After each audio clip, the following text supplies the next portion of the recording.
evening. Tonight our meeting will be in two parts. The first will be a special action meeting to vote on some items which we need to vote on so that we can get construction working. Unfortunately, we only have 5 members here tonight. 2 will be late arriving and 2 will not be here. So I'm going to open the meeting and then recess that. Then we will go into the second part of the meeting, which is our normal committee meeting, which has only one item on the agenda, and that will be to discuss the North Penn High School East.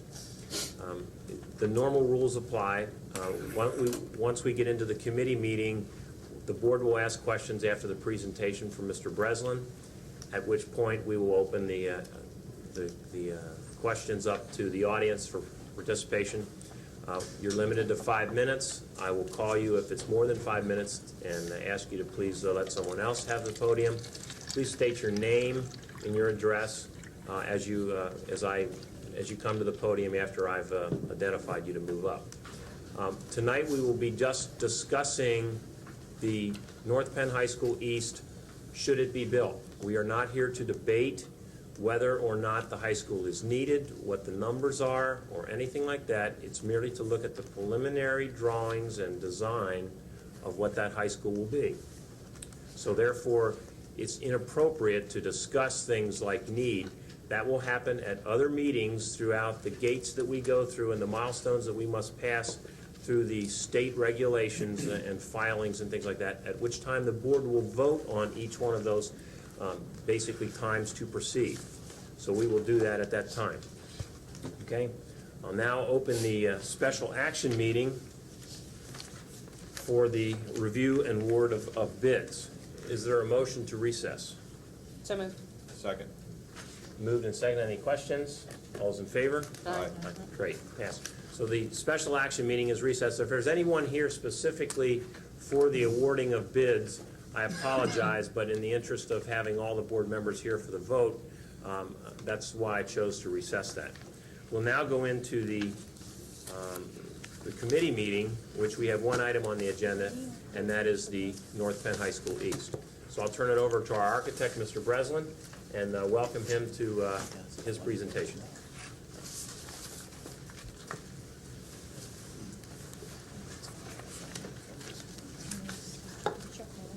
Ladies and gentlemen, good evening. I'm pleased to be here. Before I begin, may I introduce my associate architect, Michael Ackerman, who has worked with me for these last several months on this project. I also want to take this opportunity, since it is the first time I am formally in front of you, since our firm was selected as the architect for this project, to tell you that we're very pleased. We're enthusiastic about it. It's going to be a challenging process, which I know. I read the paper this morning. And we just want to begin by thanking you for the opportunity. Our purpose of our visit and presentation with you tonight is to explain the Plan Con A and Plan Con B portion of the process. You have done a great deal of building in the last few years, and I'm sure you all are quite familiar with the Plan Con process. But for those of you who may not be in the audience, I would like to explain first of all what is Plan Con and what is its purpose. Plan Con is an acronym meaning Planning Construction Workbook, and really is the document by which the school district applies for Commonwealth reimbursement for the project. There are numerous parts to Plan Con, starting with Part A, which is the project justification. Essentially what Plan Con A is, your application to the state for the state to act upon whether this project is justified and reimbursable. Part B is the schematic plan for the building, which we will present tonight. Part C is the site acquisition, which is my understanding has already taken place for this project. Part D, which will come later in the process, is where the school district presents more detailed cost estimates than perhaps we have the opportunity to do tonight. Then Part E are the design development drawings, which are the drawings that are more detailed than you will see tonight. Part F are the construction drawings. This is the preparation of the drawings that will actually be used to construct and bid the project and build the building. Part G is the final accounting based on bids, the actual cost estimates. It's an update of Plan Con D. Part H is how you would finance the project. And then Part I and J take place during and following the construction process. That entire process may take 3 to 4 years. So tonight we are here in a beginning to take the first step. If I may discuss with you Part A, and I think each of you have received a booklet, and of course the audience members can also obtain this from the rear. The only difference is that yours won't have a cover on. If I may explain to the Board of Education essentially and summarize what is in Part A. First of all, please look at the first page. In there we provided a summary of what is being proposed after several months of discussion at the school district. If you look at the bottom line under the proposed room schedule, and what a room schedule is in educational parlance, it's really a definition and a delineation of the educational spaces to be put into the building. It does not include corridors or stair towers or elevators or non-educational space. But there's a listing and a summary of what is inside this document. And basically it provides for what is called a total scheduled educational area of 144,525 square feet. That is made up of a series of rooms that would provide space for 1,200 students with a core facility for 1,600 students. If I may highlight some of the areas, it provides for 28 classrooms. It provides for a library of 6,500 square feet. It provides an auditorium for 800 seats. It provides a gymnasium of 15,000 square feet, or you could say 2 gymnasiums put together of 7,500 square feet each. It provides a cafeteria of seating for 550 students at one seating of 9,000 square feet. And it provides an natatorium with locker rooms and a diving well of 12,600 square feet. The total scheduled area, as I mentioned, is 144,525 square feet. We know from experience that when you add all the other ancillary areas that are necessary, as I mentioned, stair towers, corridors, wall thicknesses, elevators, boiler rooms, storage spaces, that a factor of 1.64 is realistic for a high school in this day and age. That would provide a total estimated area for the building of 237,021 square feet. Now, I would point out that I use the term estimated. As you go through the process, we would naturally look at any way that we could to make the building as efficient as possible, but still provide the necessary space to meet the codes for corridor width and stair towers and all the requirements that would be under the state guidelines for a building of this size. Plan Con A provides for a preliminary estimate of the construction cost. There are 3 stages where the construction cost is provided in the Plan Con process. The first one is tonight. The second one is at Plan Con D, where the project is farther along and you have a more detailed breakdown of estimated construction cost. And then the next process is Plan Con G, where you actually have the bids in hand in order to make the decisions on what to move forward with. If I may provide you with a summary of the estimated construction cost. If the building is 237,021 square feet and the estimated cost to construct the building is $100 a square foot, That would provide for the building to be $23,702,100. We have also provided, for budgetary reasons, a 5% markup of that for movable equipment, which is $1,185,105. In addition to building the building, of course, you would have the site development cost.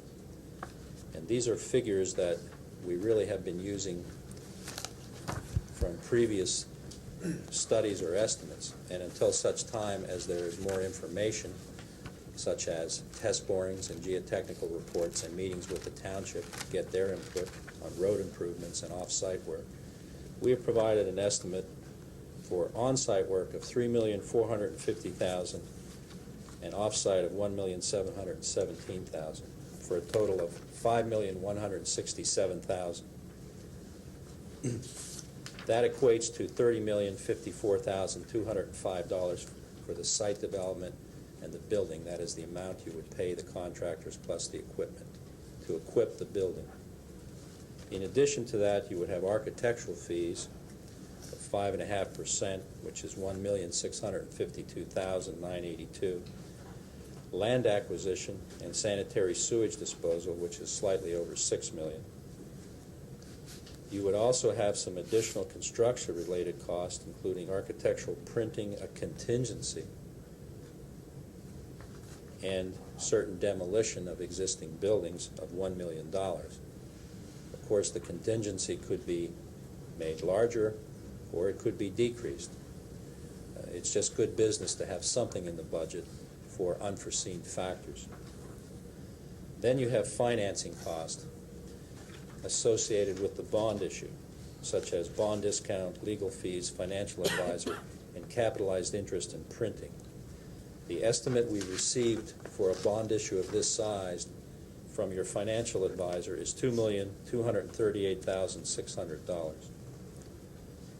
That would provide for a preliminary estimate of the project cost of $41,028,893.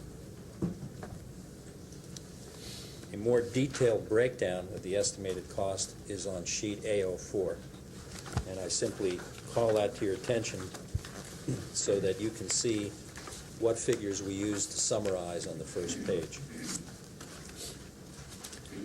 I would also point out that that would not, of course, be the net cost of the school district. If you look on page A10,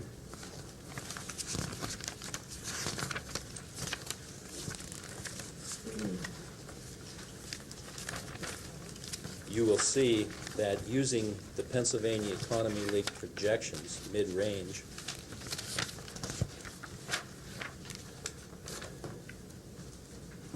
that there is an enrollment item F to capacity adjustment of 1.019. Now, what that really means is that the project is fully reimbursable to the extent provided.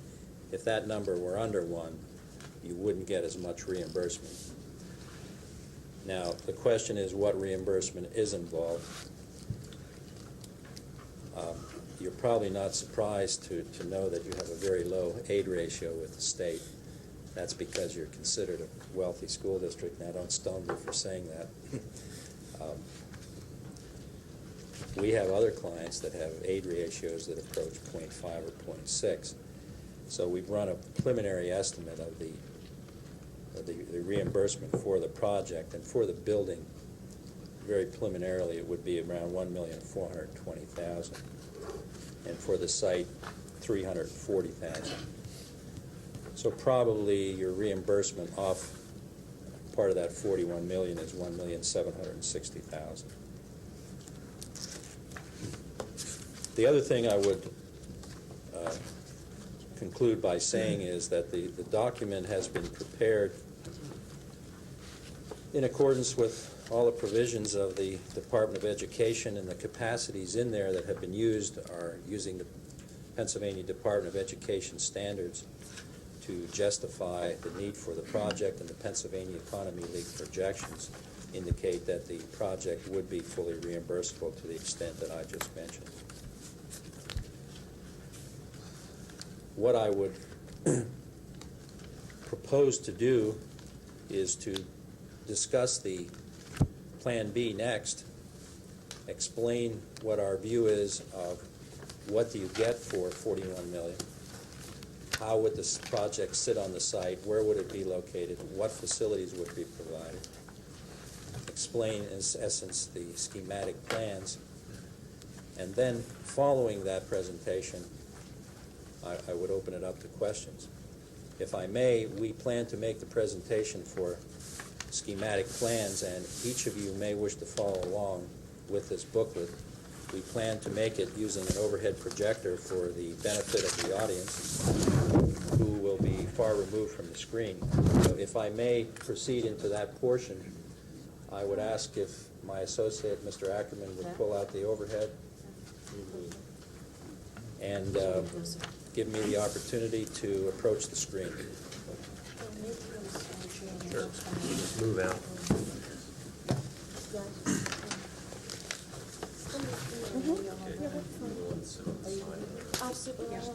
I mean, we're going ones, and I want to just look after it. You just need to move down, right?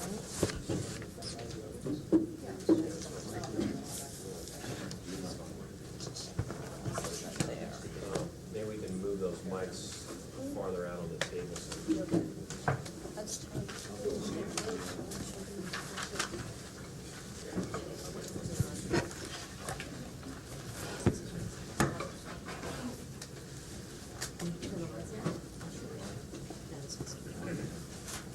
Cozy.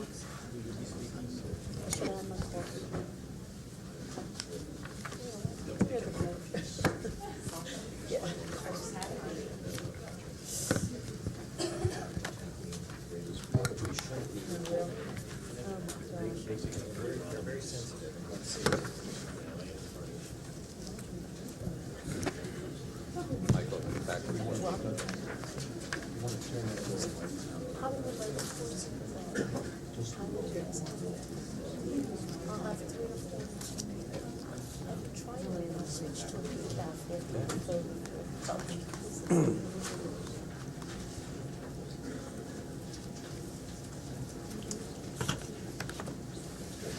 Should we dim this light up here? Thank you.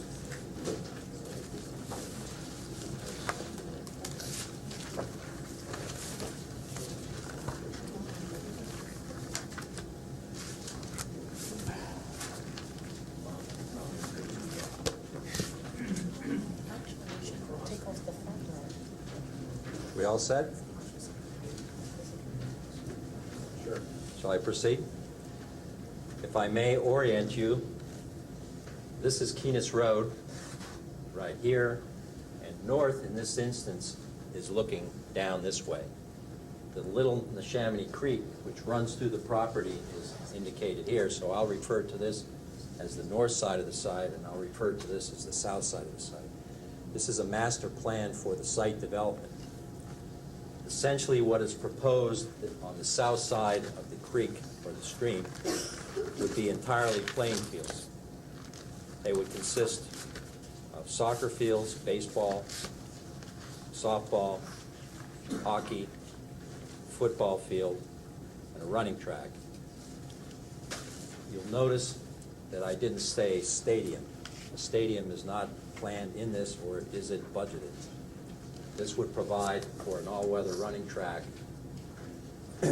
track facilities here, and a parking lot in this area, perhaps in the range of 200 to 300 cars. A pedestrian bridge would be provided at this point or this point, so that people parking on this side, on the south side of the site, could walk toward the building. A magnification of the site on the north side is on the next transparency.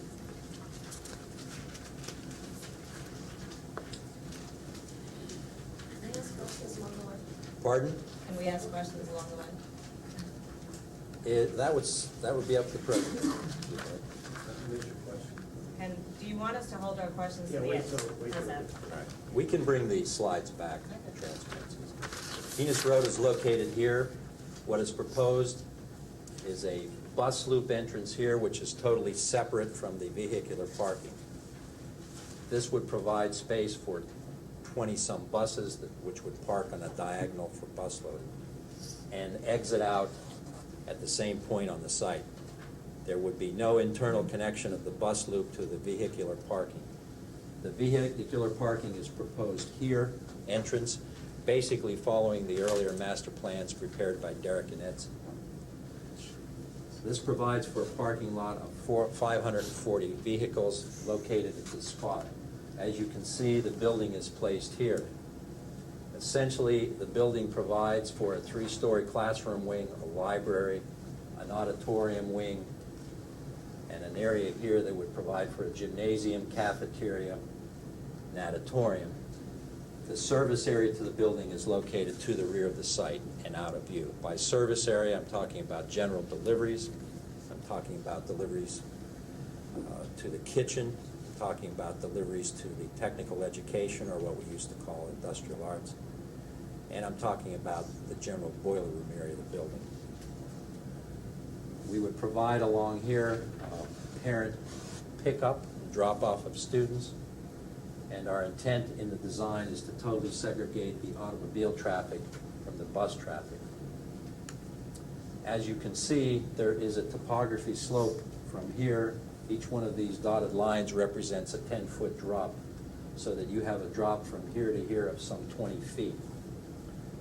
In our design proposal, understanding the topography and the slope toward the creek is important, because on the next transparency, I'm going to show you a building that is 4 levels, but the main level steps down the site, so to speak.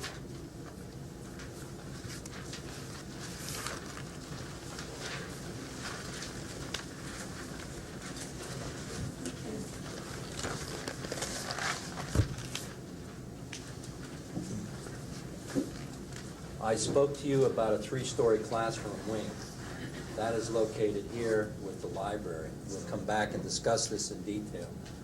I spoke on the site plan about the auditorium and related facilities, and I spoke about in the center the gymnasium, cafeteria, and natatorium. To understand the building design, basically everything is configured around a U-shaped corridor. There could be an entrance here from the parking lot. All 540 cars would enter here, or you could come across and enter in this way. The bus loop, you remember, is right here in front of the building. So the students can enter here, or they can go directly into the stair towers, depending on how you would choose to function. To understand the design, I would point out that this says cafeteria below, gymnasium below, and natatorium below. Essentially, because of the topography of the site and the 20-foot drop, what we are proposing is that this entire area of the building is 1 floor down from the entrance level. So that when you come in, if you were going to go to the gymnasium, you would go down steps, either here or here or here, and there would be a sub-lobby. If you were on the upper level passing through the building, you would be able to overlook the gymnasium. You'd actually have windows, and you'd be standing on the 2nd level. The same for the natatorium, and the same for the cafeteria. As you know, these are in effect, because of the size of the rooms, because of the requirement for diving, basketball, and other facilities, 2-story, in effect, 2-story rooms. The basic configuration provides for, at the entrance, the central administration area. Next to it would be the nurses' suite. This part, next to the stage, provides for the, what I would call music area, the band room, the choral room, dressing rooms for the stage. And the auditorium, which would seat 800 people, would provide for a balcony, which will show up on the 2nd floor plan. Technical education is located here and here. This would be the area that would require deliveries and would be more characterized as the manufacturing area. The receiving area for the building is located here, next to the boiler room, and next to general building storage. As I mentioned, the classroom wings that is proposed is 3 stories. Essentially what is proposed in general way is there'd be a grade level on each floor of the building. And each floor of the building would provide for an administrative guidance area for control and service to the students. There are 3 main stair towers which are provided for code. This stair to the lower level only goes 1 level. These stairs would go up to the roof of the building. If you look at the layout of this floor, you will see that in addition to classrooms, there would be homemaking, art, science, and a computer area. You're going to see on the next transparencies, next few, that the art rooms, the science rooms are spread out from floor to floor. What is proposed is not a layout where you would have a departmentalized science area, departmentalized art. What has been requested is that the facilities would be on each level of the floor so that the school, in effect, may function in a way as a school within a school. The library is on the first level and basically is planned to be very similar to the library at the current high school. And the reason for that is everybody speaks so well of it.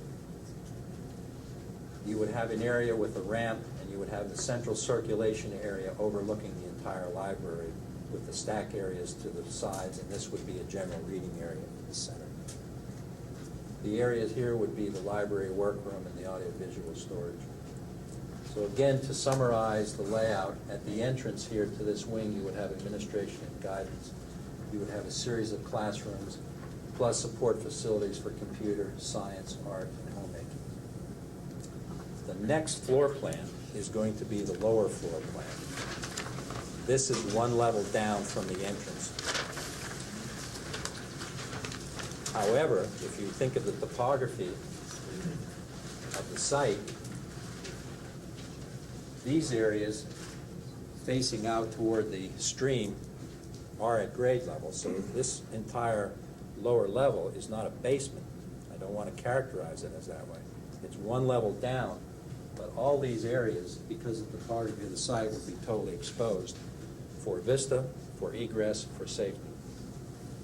What I mentioned is that there would be 3 ways down under this scheme. These would be open stairs, in which the students or public could go down to a lower lobby, which would be very nice for confining events and segregating them from other areas of the building.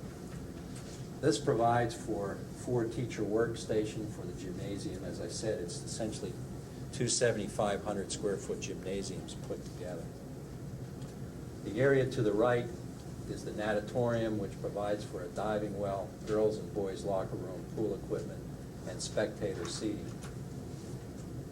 It is possible, although we would have to look at the sight lines more carefully as the design progresses, that the spectator seating may be entered from the upper floor. It had been requested that the cafeteria be placed in close proximity to the gymnasium. It's right next to it. This is the serving area, and this is the kitchen, what I would call preparation area, and the receiving area at this point, which is down slope from the parking area. The dotted lines here simply represent the configuration of the design on the upper floor. The next transparency is going to be the second floor. I've showed you the first floor, 1 level down. Now I'm going to show you 1 level up.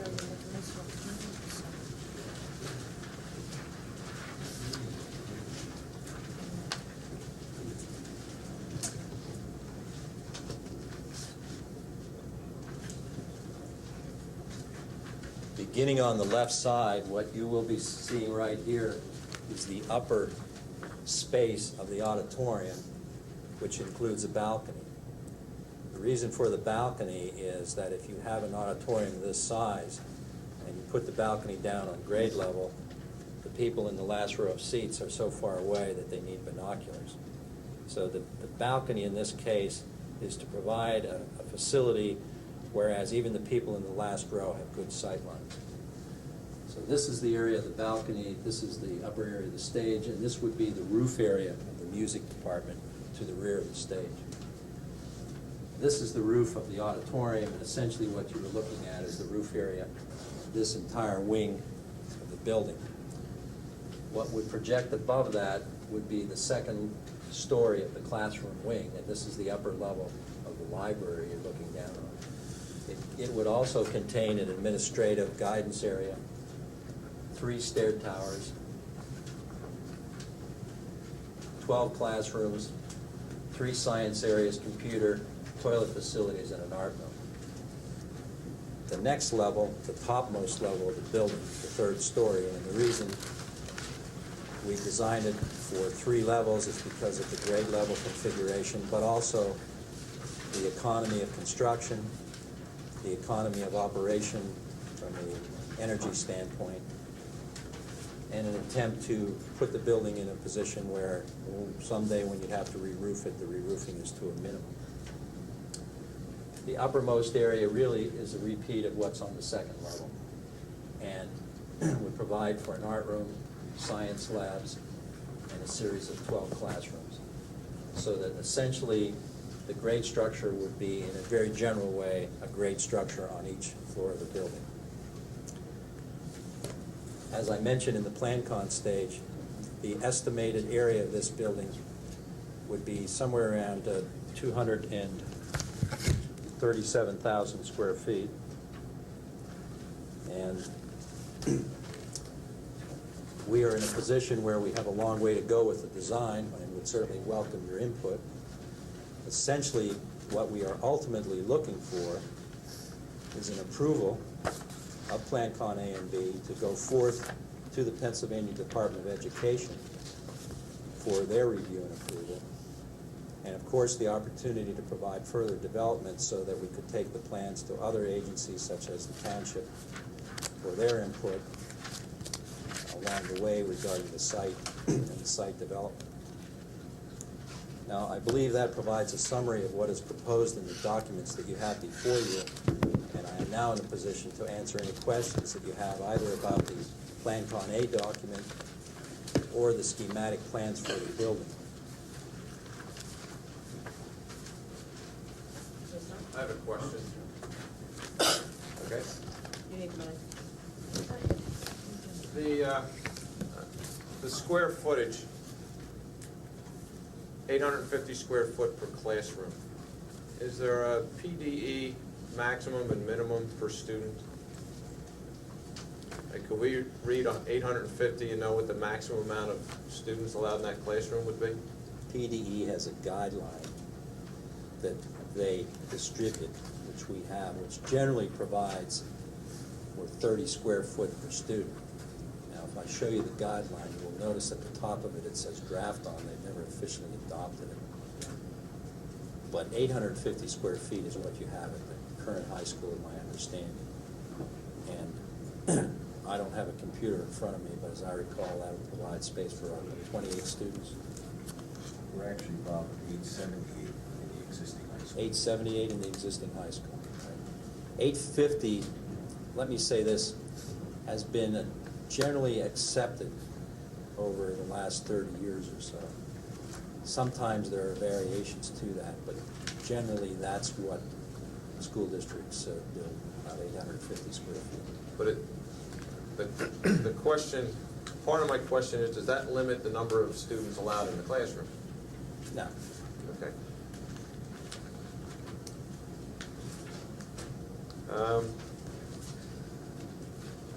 Under the cafeteria, where we're talking about the food court model of serving, I'm wondering if that increases the time required to serve students. Does it increase the amount of square footage needed? Does it increase the amount of equipment needed, or decrease any of those categories? Well, our experience is that fundamentally the equipment cost is slightly more, but it is not significant in any way. As far as the area goes, the answer is no. It's simply a different configuration, and in a way you're operating it with now, except that the facilities are more spread out at the high school because it wasn't designed that way. The typical cafeteria that used to be built is what I describe as a choo-choo train serving line, where everybody gets in line and goes through. What's proposed here is a situation that is far more appealing to the students and far more popular. It's one that we've done some research on, made some field trips. We are now designing it for the additions to Central Bucks East and Central Bucks West. We just finished one for Upper Perkiomen High School. Go ahead. Go ahead. Yeah, Bill, if I could just make a quick comment. One of the things, and we visited several sites when we were in the development stage, because of the scatter type system, it actually allows kids to move through the lines quicker. When we grew up, it was the straight line, and you had to get in line and progress down that line. And you could only move as fast as the line would move. In a food court or the type of servery type system that we're talking about here, students can move to exactly what they want, and they don't have to wait for the people in front of them to be able to do that. So it actually speeds up the lines as opposed to slowing them down. With that, in that in mind, if you're at capacity at 1,600, you're gonna have to have 3 sessions for lunch. What does the current high school have? So Three they've got a- 45-minute periods. They have a 10:30 breakfast, basically. Those kids arrive, as you Yeah, I know. at a quarter after 7. By 10:30, they're ready for lunch, and then they're dismissed at some time after 2. Would this type of configuration in the cafeteria give it so that you can change that time to a later time and maybe decrease by 5 minutes so they're not eating at their Carmen, breakfast? I wouldn't want to comment on that. That would be up to the administration of that building at that time. That is largely dependent upon the academic schedule as much as anything. Bill, that would be also dependent upon expanding the high school to 1,600. And Well, even with 1,200, you're still gonna have 3 periods, because it's 550 apiece. Well- not typically, we could probably run to 2 periods with absenteeism and work study. Actually, Walton Farm and Bridle Path are designed somewhat along the lines of this concept, a scatter system, where when kids come in, they can go to any number of stations. They don't have to come in through a certain set pattern. I'm done, thank you. Thank you. On your plan, you have a greenhouse to be put next to the science lab, but on the actual plan itself, there is no, unless I missed it. No, the greenhouse would be developed in this area. It's currently scheduled to be very modest, 200 square feet, so I would probably describe it. And of course, we haven't Now, talked to the science people as I'm leaving. 300 square feet. Well, would that be a first floor? Yes. Would the topography of that give it, I mean, I'm not sure how the ground gets there. If the natatorium is below Is that a on the sloping level, area, or- Is that a sloping area or not? The area outside here, we generally perceive as being right outside the classroom. You would probably have a sloping grade along here so that this would be totally exposed along there. For instance, the cafeteria would have windows here looking out over the stream and would have a grass area outside, which is indicated on the site plan. On the original, on the actual plan, the walkway from the parking area, there's the 2 bridges, and I don't have a ruler with me, but can you estimate what the actual distance is from the entrance to the parking? I did that, Carmen, because I had the same question, and it's about 1,500 feet or 5 football fields. The large one, but there's No, a shorter one. The short one. The short one's 1,500? The short one's 1,500? 1,500 feet to the first playing field, not to the parking lot. For Okay, scale, this is a soccer field. okay. So if you take that and put it here, you're Okay. talking about from the parking over about a soccer field. Okay, so the other route is the longer route. Yes. Mark, Carmen's question was to the parking lot, not the athletic. Parking Yeah. lot is not as far as it would appear on the drawing. The parking lot is, as Bob points out, is the length of a soccer field. What's going to control development in this entire area and how far these are going to be apart is the floodplain. What we have indicated here is information from the developer's original drawings on the floodplain.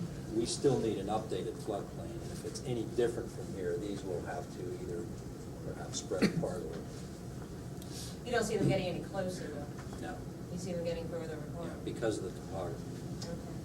Okay. As far as the parking that is available, what is the normal staffing for 1,200 students?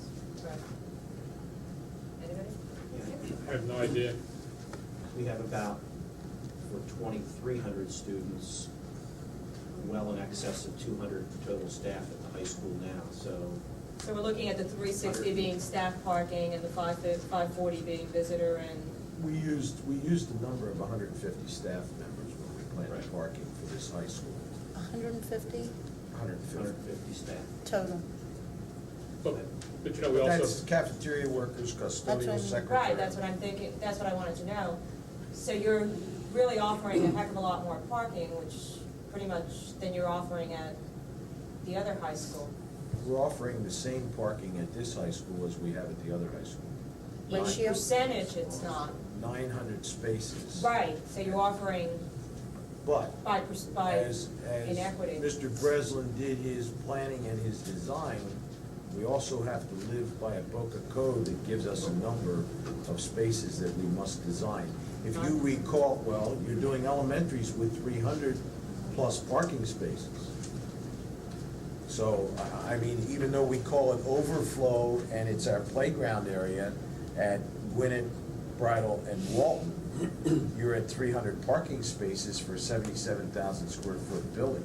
Well, I'd like to see what our minimum is, what our max, you know, what we That will be- definitely have to. That will be regulated, quite frankly, by the township Yes. requirement. Okay. Because I think that's a lot of spaces, and you're gonna have the contingency that in one high school, only the seniors can park, and in another high school, everybody can drive. You know, should be interesting. We didn't set out that way. Or That's to how it's give gonna more work out. facilities here.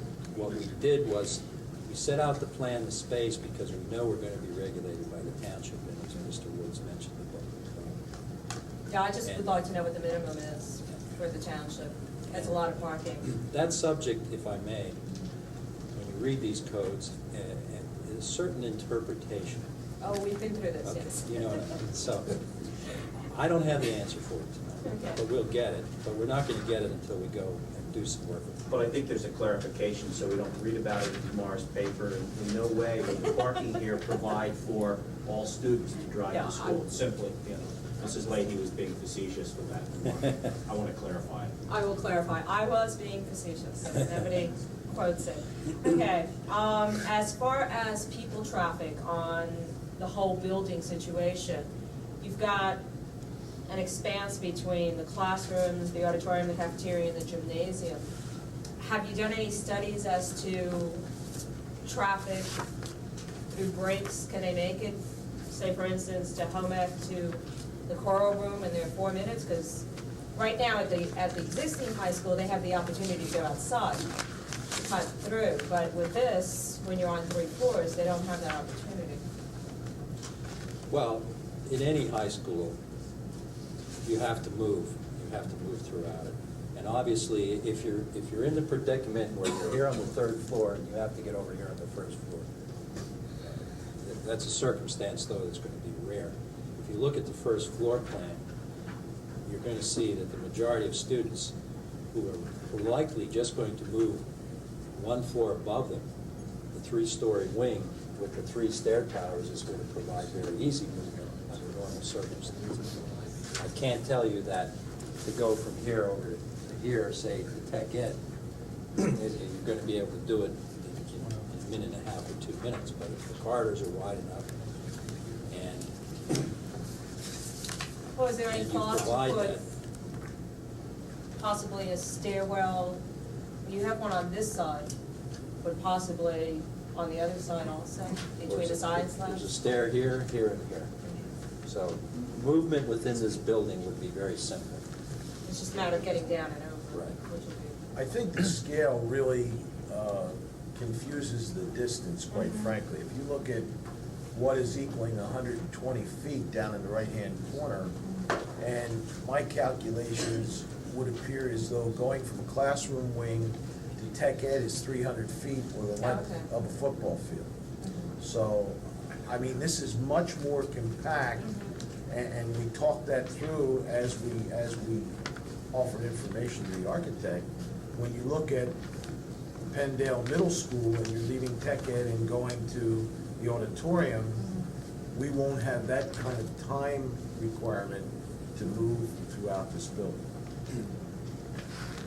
As far as the library is concerned, way back when we were talking with Montgomery Township and discussing our new high school and the possibility of all, we talked about certain parts of the building that we might share with the township.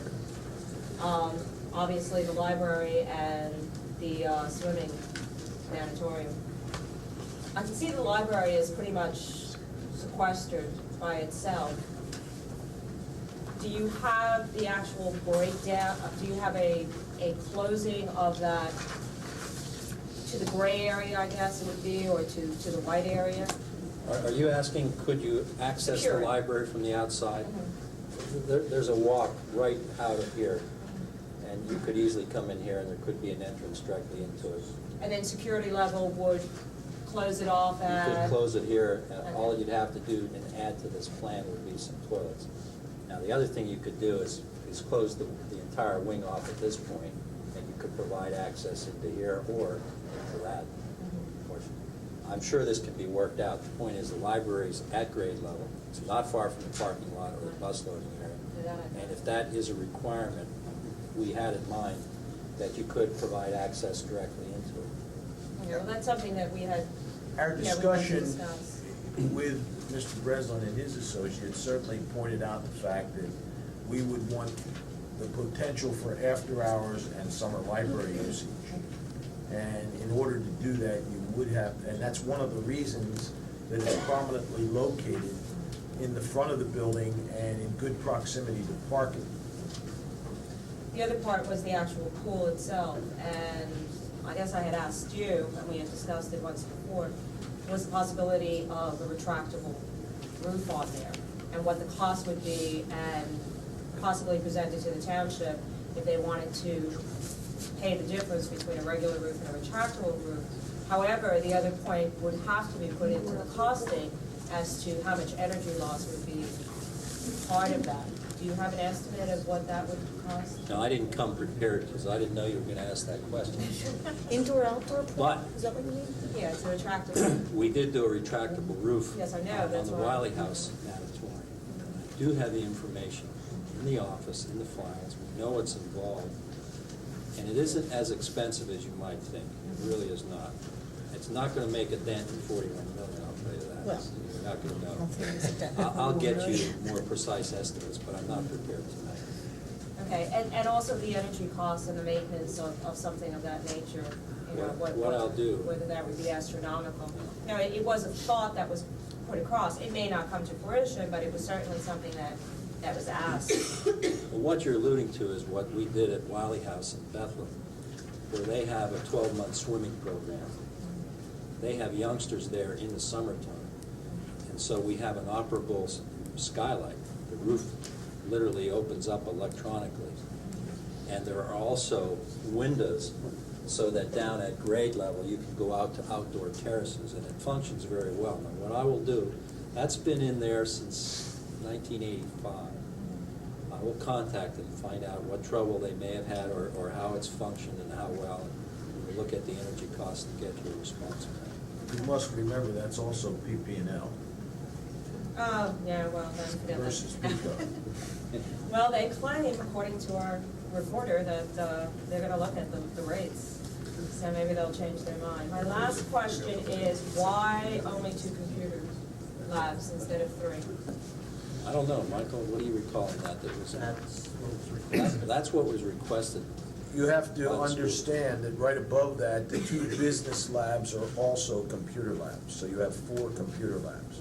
Right, but I would, you know, the configuration we can change afterwards or further refine it. I mean, I think when we had talked about all the telecommunications and all the wiring of this system, we certainly didn't want to extract from the computer labs, we wanted to increase accessibility to technology. Well, we have agreed that in this design, and because of the time that, from the time it's on the drawing board until it's completed, that it will have conduit throughout the entire building, just as we did at Bridal and Walton, so that you can go back with the technology that's current at the time. So I think you're gonna find in a building that will be opening in 1997, that every classroom will really have the ability to be computer capable. But what I didn't see in the library portion was was a segregated computer lab in there. I mean, I could see where that would be a good indication, a good place to put it, because you're talking about internet and things of that nature. And if you're wiring the whole thing, and we're talking about in the new library, at the library at the old high school, the West High School, we're talking about adding network and all, certainly it would be advantageous to have something of that nature built into the library It will portion. certainly be included in that facility. I mean, when you finally visit Bridal and Walton, you will see in the center of each IMC where that is a computer networking system for young people. I understand it at an elementary level, but when you're talking about at a high school level, the privacy of having some type of independent lab within a library is a lot more feasible and a lot more usable. We would certainly yield to Mr. White's and his committee on that recommendation. Well, the other piece is in Plant Con A, that's not the place where we show the detail as to where the number of computers, et cetera. When we move further along the process, we'll take that library as just one example in this whole design and refine it so you can see what exactly would be. But we're not really showing a separate computer lab in the library. Not a separate lab. And that's what, Computers would be at tables. And right, and that I think might be something that once we get into our strategic planning, we might want to look at is a separate computer lab within the library. I would like to say this too, that given all these facilities, there's certainly the opportunity as we go forth to modify this plan. For example, it's entirely possible that the computer lab could be located here and then you put the classroom over there, where it works off the corridor or it could work off the library. I wasn't trying to guess what our usage of computers will be in 3 or 4 years from now. And you did preface your remarks by saying that this does not include, the room schedule does not include non-educational space. But in my other life, one of the things I do worry about is the infrastructure for computer systems. And right now that means space. Whether that means closets for telecommunications equipment or secured rooms where servers may be. And as everything shrinks, we may need less of that in the future. But for right now, what kind of support space is available for both telecommunications equipment and secured server areas? You've asked a very good question, and I must tell you, I must begin to answer it in a general way. There's a page in the PlanCon book, which is page 820, and at the bottom of the page, the department asked to justify why we would go over a factor of 1.58. And we point out in that the 1.58 factor is a historically 25-year-old factor. In fact, I think it's really 35 years old. And that to do a building in this day and age using that factor would mean we'd be deficient in many areas. And I'm glad you mentioned that, because I think we've failed to mention that that's another reason we have to have a higher factor in this day and age to provide those type of facilities. Exactly where they're going to be located throughout here, you understand, this is a plan that 1 inch equals 60 feet. And we have a long way to go in the development, and it's the kind of thing that I think we need a meeting just for that to discuss in detail how we could develop it throughout here. We're not at the stage yet of development on this schematic plan where I can point exactly and say that's that and so on. But I believe, if I may answer it, is that within the factor and the estimates, there is sufficient space in this estimate on the first page to provide those facilities throughout the building. It was a question, but also to bring it to a level of awareness that I think that these things are probably required today in any building we build, and certainly for the future, to make sure that we have the kinds of space for that supportive equipment that I know we need today. The other question quickly also probably gets answered the same way, but in the science laboratories, preparatory areas, storage areas for chemicals, equipment, glassware, those types of things, is that included in the estimate for the space for the science labs? Those spaces are not labeled, but they are accounted for. The same way in art, you'll notice we're providing a block of space. The next stage of development that we will come back to you with as we move forth in development would be how these spaces are broken down. Certainly, homemaking won't necessarily be big one open space. It may be parking-wise, and the same with science. But the type of spaces you're alluding to are provided in the estimate. David, quite frankly, they're listed individually on your proposed room schedule, 4 student project rooms at 250 square foot each. On that room schedule that we have in front of us. A06 student project. Thank you, Mr. Rogan. Thank you. If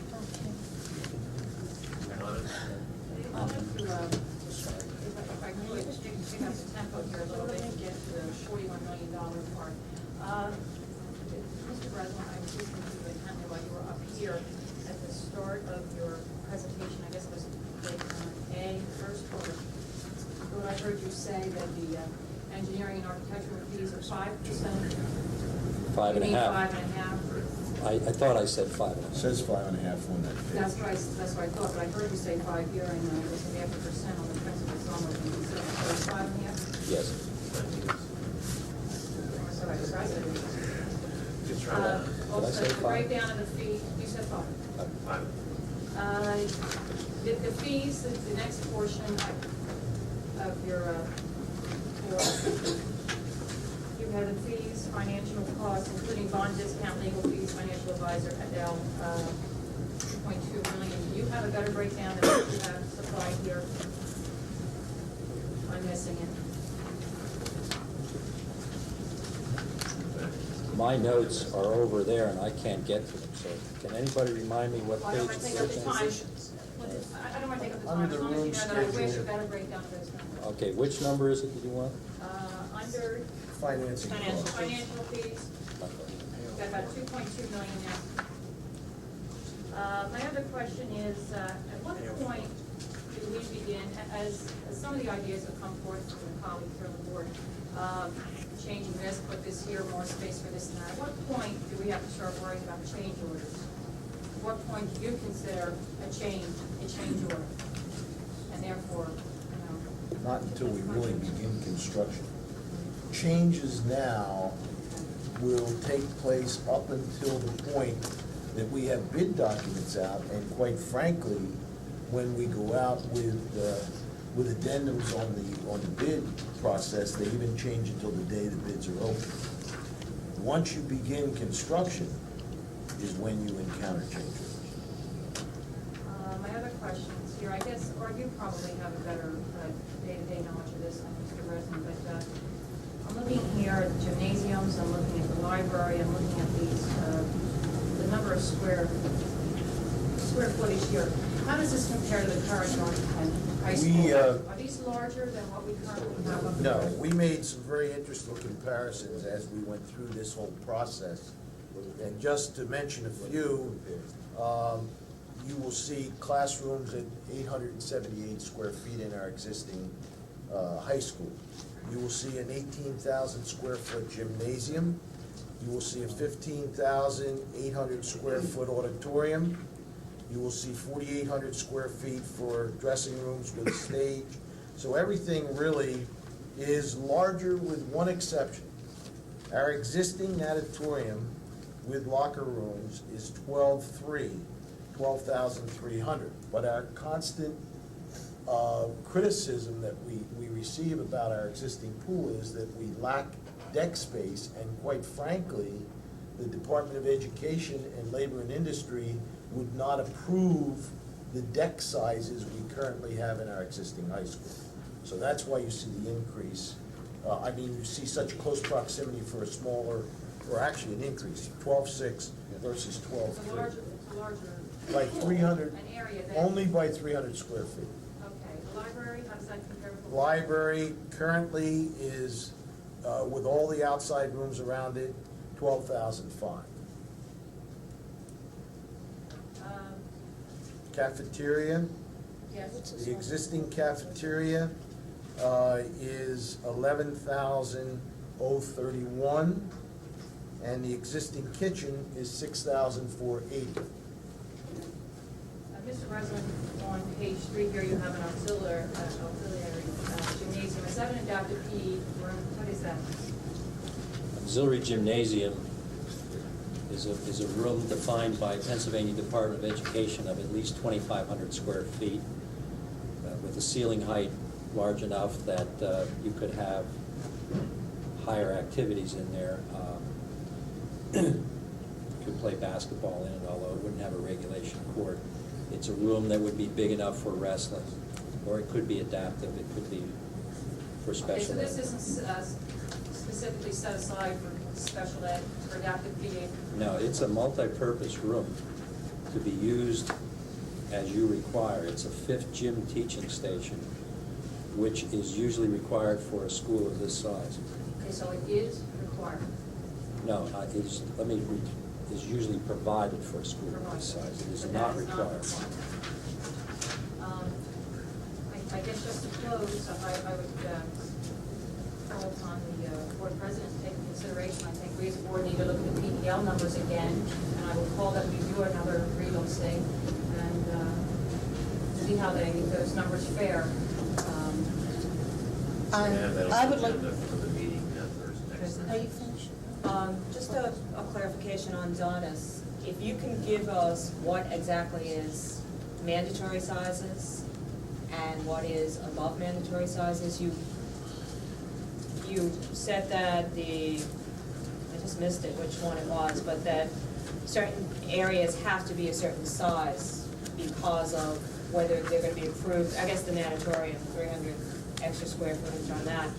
Is there anything else in there, not tonight, but anything else in between that you could give us that would be, as of now and as of what the codes are coming up, what has to be mandatory in square footage? Let's talk about it in general rather than waiting a week.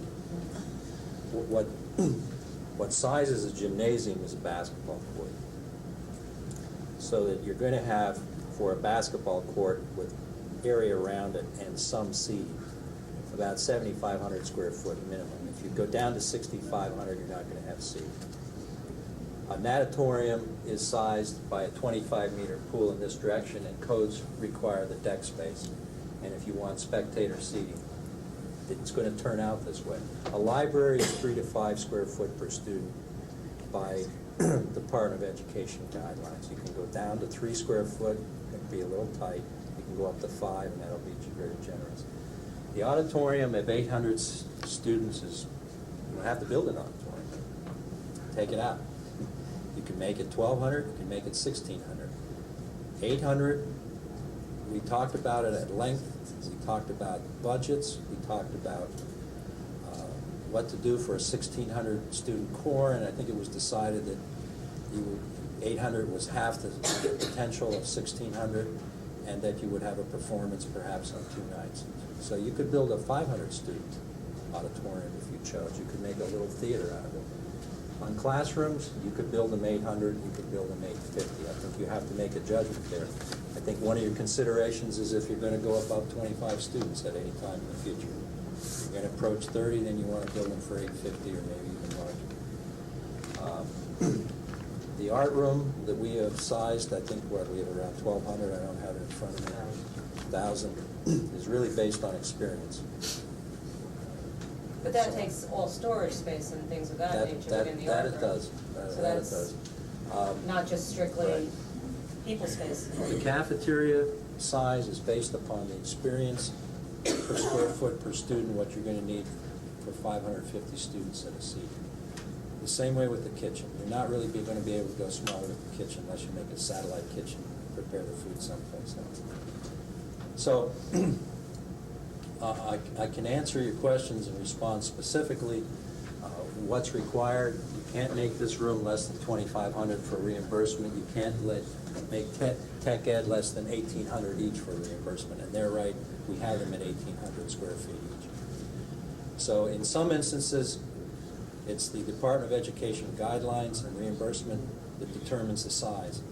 In other instances, such as the auditorium, it'll be a school district decision. In other instances, it's the activity that takes place within that determines the size, such as the gymnasium and auditorium and cafeteria.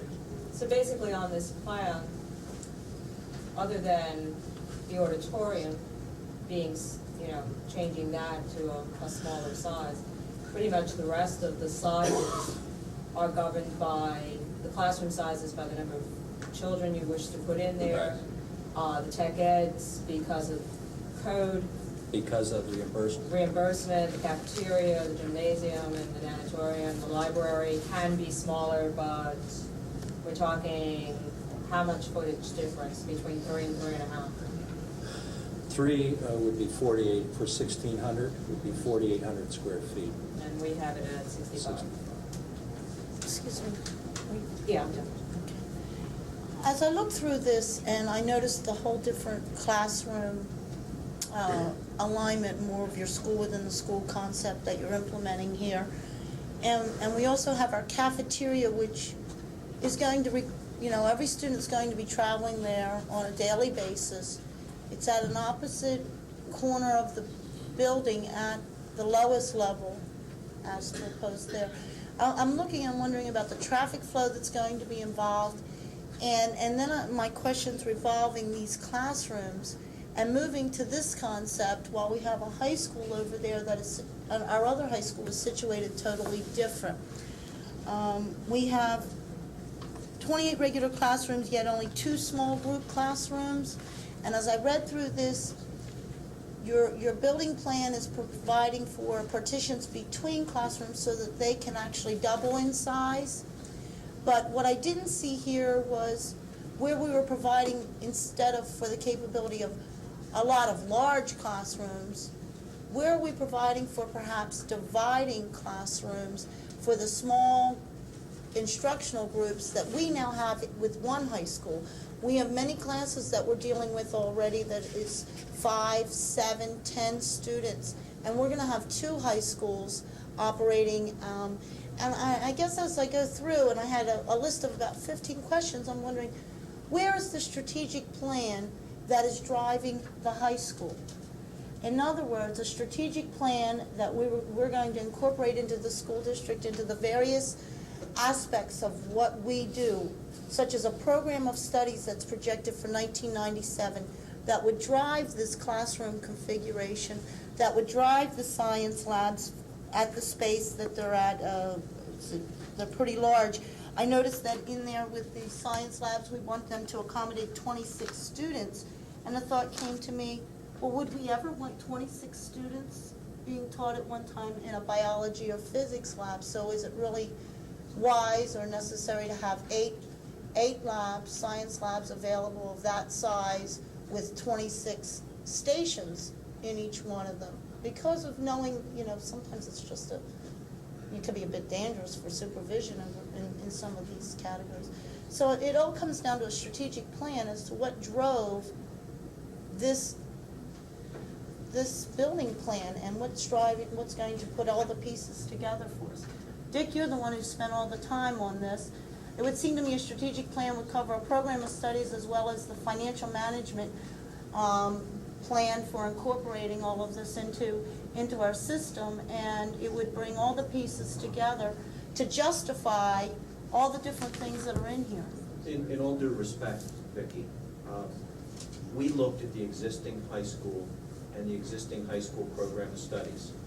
And we know that in 3 years, we're still going to be teaching social studies, and we're still going to be teaching English, and we're still going to be teaching science, and science will probably be taught as biology, physics, and chemistry as the major courses, that we're going to be teaching physical education, and that there aren't going to be dramatic differences in the educational specifications strategically over the next 3 years. but that the building is designed with a flexibility so that if we want to add more computer labs, for example, that the building will be wired for computers, or that there are science rooms on various floors so that if we want to coordinate science with mathematics, that that's possible and not all clustered in one part of the building. So they're the kinds Well, of considerations that we made. My point is that right now at the high school, we have juniors taking classes with seniors. We're putting a school within a school concept where grade levels are there. Mr. Breslin said that. The administration didn't say that there were going to be 10th graders on one floor, 11th graders on another, and 12th graders on another. I didn't think it was appropriate to interrupt him and talk about that at that point. There will be a 10th grade office on one floor with guidance counselors, 11th grade on another floor, and 12th grade. Just as in our present high school, let me finish please, we have a 10th, 11th, and a 12th grade office. We all know as we sit here that there are 10th, 11th, and 12th graders in many of our classes at the high school. In other classes, there are strictly 10th graders, strictly 11th graders, and strictly 12th graders. Our program of studies, as it's designed right now, would not permit all 10th graders to be on one floor, all 11th graders to be on another, and all 12th graders. So that simply is not true. Well, the grade offices and where the students can go to see their assistant principal and their guidance counselors will be clustered by grade level. There may be 10th grade English, 10th grade social studies on one floor. There may be 11th on another and 12th, but there is absolutely no way that you can cluster and put all 10th graders on one floor, all 11th and all 12th graders. So, But you can put the homerooms and the lockers exactly, by you can that do that. also. Excuse So it would me. be a variation of that. But it was stated that they would be grade levels and of course with that, the That's what floors were Mr. going to Breslin go. said. And the grades were there, and so I was looking at, that would be, creating a new direction for our educational program That's at the high school. simply not possible.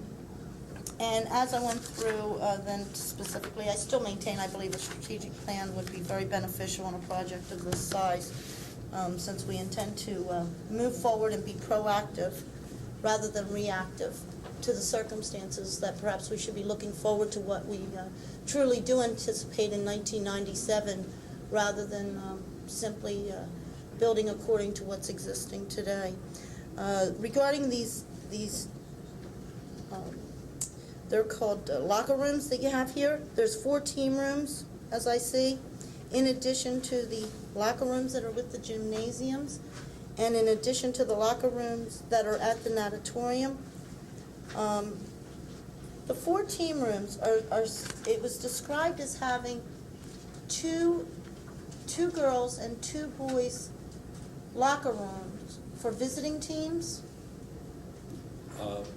I don't know where it was described at that. It's right under into the descriptive section. It just lists ACC.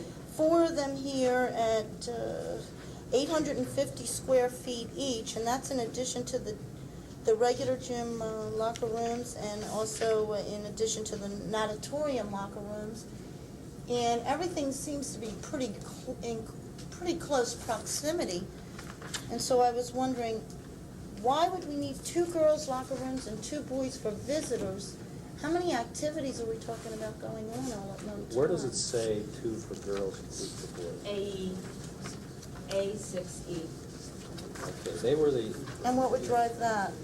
See, that's, again, what were we looking for? A16 or 6? 6.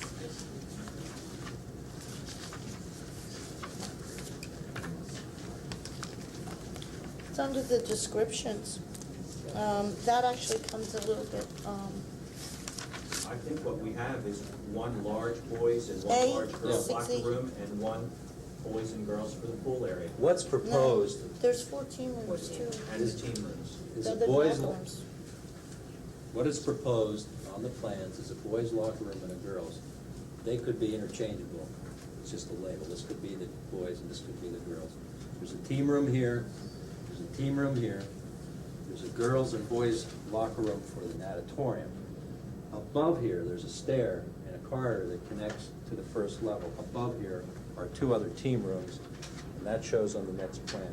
Yeah, so there are 2 boys and girls, those team rooms are locker rooms. It says lockers, showers, toilet facilities for visiting teams, 2 for boys and 2 for girls. All right, but really, the And way they'll be what- designed, if I may, get to the point, they could be all 4 for girls. The point is, why do we need so Why do we many? need 4?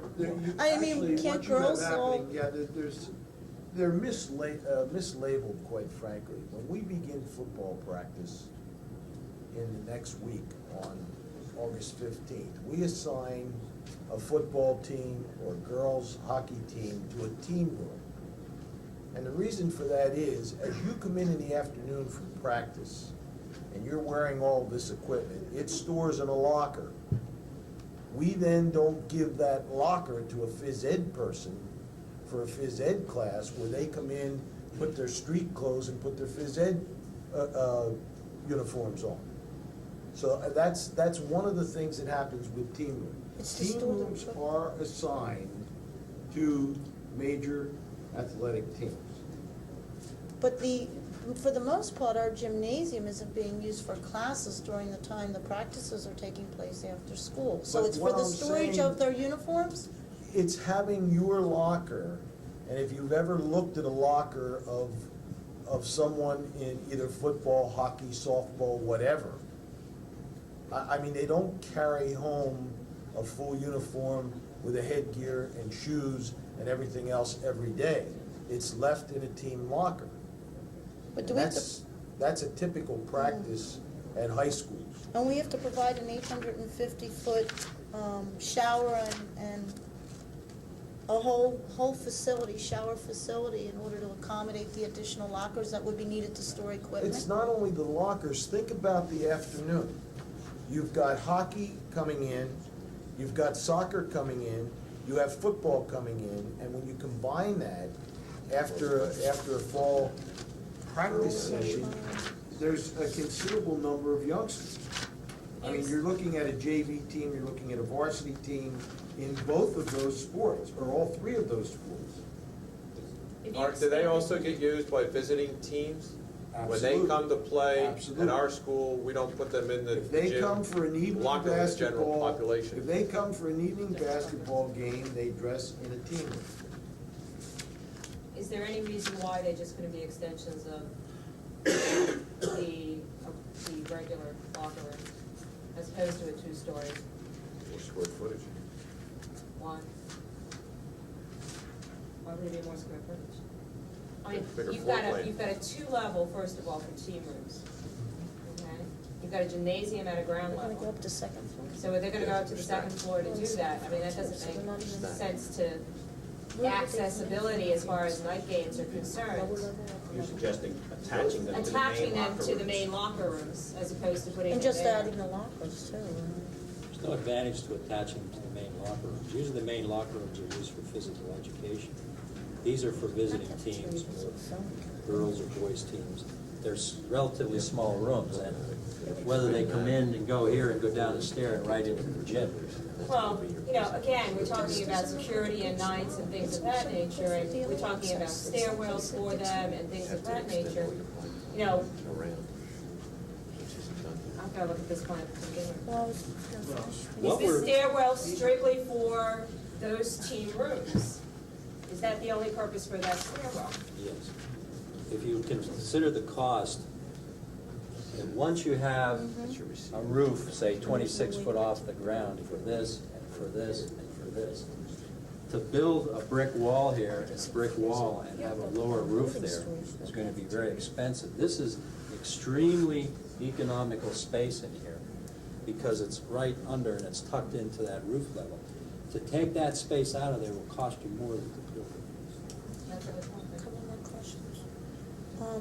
The fitness lab, does that have any facilities to it also for showering or changing? That's different than the auxiliary gym or the, No, there's a 1,500 square foot fitness lab? Yes, that used to be called the weight room in the 1950s. Now you could have aerobic equipment in it and so on. Okay. And we have it placed really where you could have windows overlooking the gymnasium.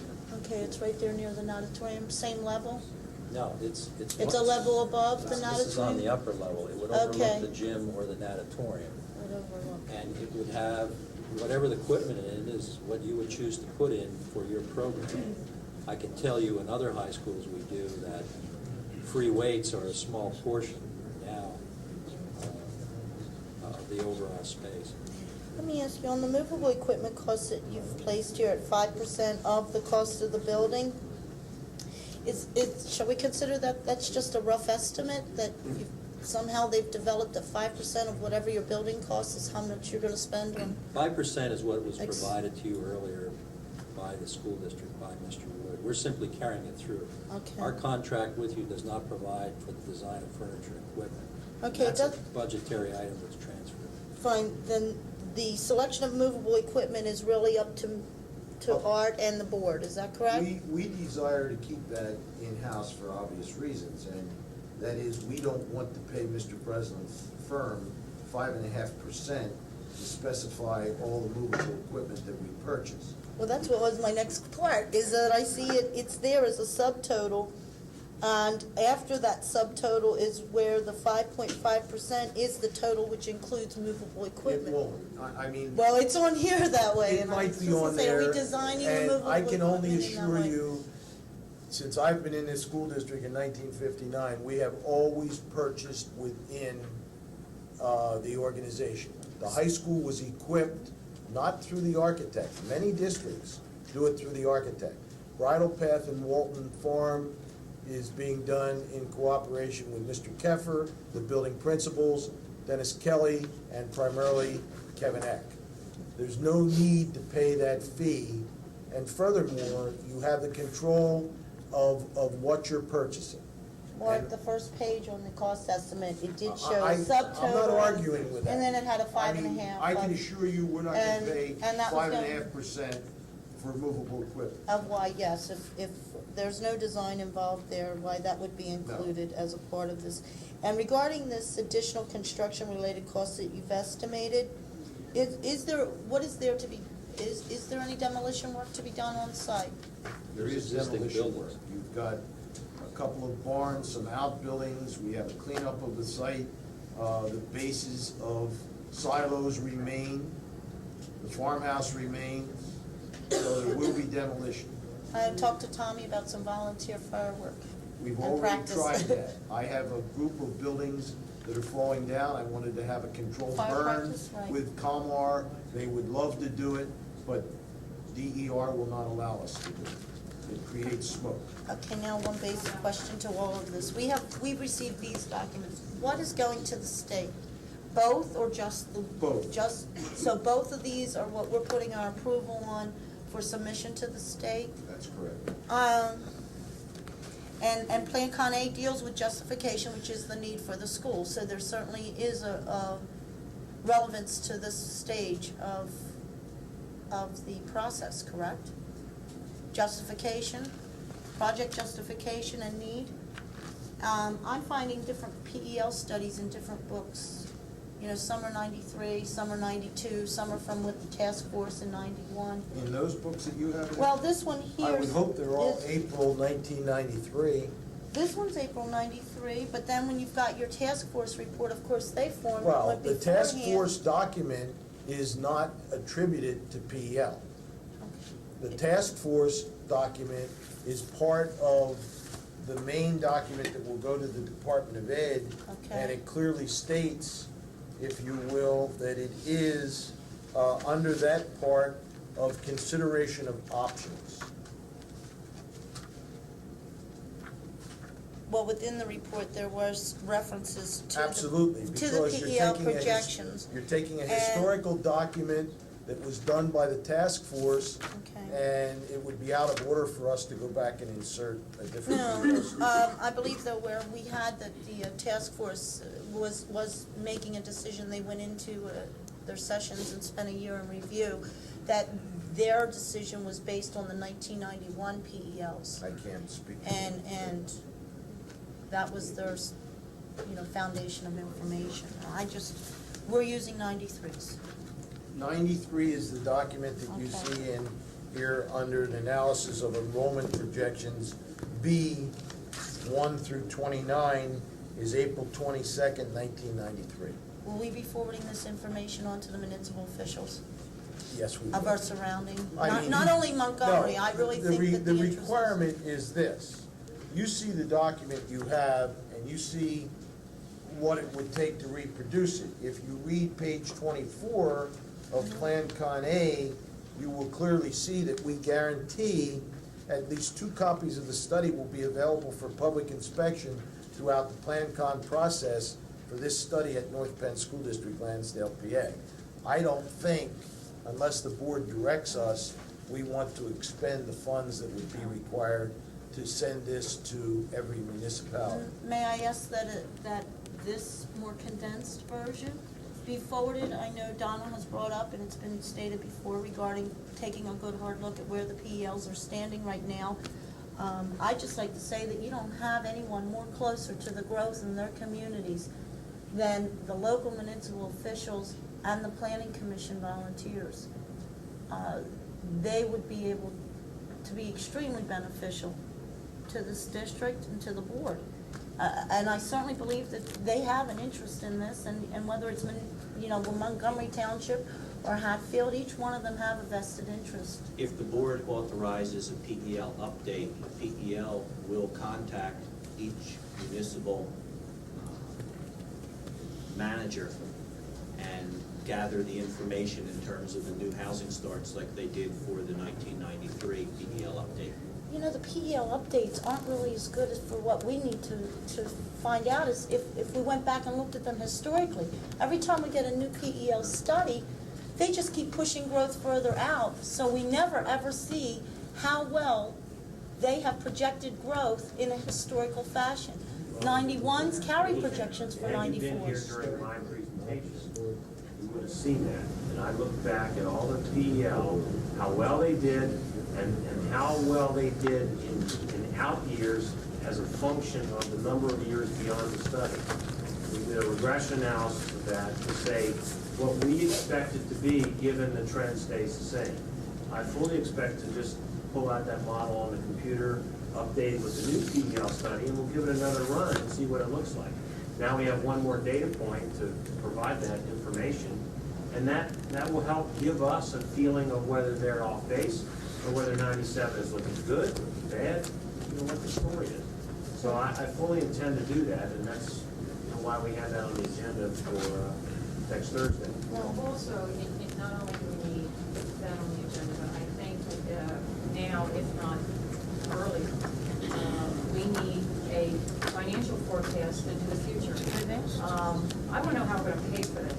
Well, that would be more than anything else. Yeah. I don't Absolutely. care about the locker rooms. I don't care where we put the fitness rooms. I don't care where we put a lot of things here. I do care about how, when we are going to pay for this project. I guess the questions tonight were good, but they really got to be a little picky unit. We're restraining in that. Meanwhile, things like numbers and dollars are going by the wayside, and we're all concerned about where we're going to stick, computers. I want to know how we're going to pay for it. I want to know as soon as possible, and I want an extended financial plan over the next 5 years. Whether Dennis can provide that, I don't know what expertise we have in-house or out-house, but I think we need that to go along with this. Well, if that's done. Is the issue here as to whether we're going to build this high school or not, and is that what we're voting on Thursday? No. That seems to be the consensus here. No. The board has already authorized Mr. Breslin to design this building for us and to begin the process. That happened several months ago. But that was another board. It sounds that Doesn't this matter. board Decision was wishes to made. see that again. Now, as I said in my introductory remarks, and as Mr. Breslin outlined in the Plan Con process, there are certain points in time where we must vote to forward things on to Harrisburg. So if we choose as a board to say, based on the data that we have right now, this time frame to build this high school, we don't need it in 97, we may need it in 98, we're going to delay it a year. That's the purpose of this board and all these presentations as we go through that process. If it turns out that, we need it in 96, we're in trouble. If it turns out we need it in 97, then we're right on track. If it's 98 or 99, that's a decision this board has to make at some later date. Right now, we should be here looking and saying, did Mr. Breslin take our ideas for best use of space, economic use of space, give us a compact building with not a lot of us, not spread out, and I think he's done that. He's come back to us and said, we can educate 1,200 children in that school. We can expand it to 1,600 should we need to, and we have a lot of economies of scale within that building that's kept it down from 50 million to 41 million. It may even come lower as we work the process through. But the point is, do you like the building if we have to build it? And are there any ideas or concerns or things you would like to share that they can go back as they further granulate this plan to give them so that they can work it? I mean, that's the whole purpose of this meeting, is to give him some input as to, well, it's too far, it's not far enough, we need more seats in the auditorium, we need a deeper swimming pool. You know, those are the kind of things that we want to discuss with him, and that's the purpose for the Plan Con A. This is what Harrisburg is going to see, to say, yeah, it looks justified based on the numbers, here's the school, it's a good design. Well, Dick, I don't go out and buy a dress without checking the price tag, and we've gone all this way, and every time we hear, now's not the time, then we hear it's too late.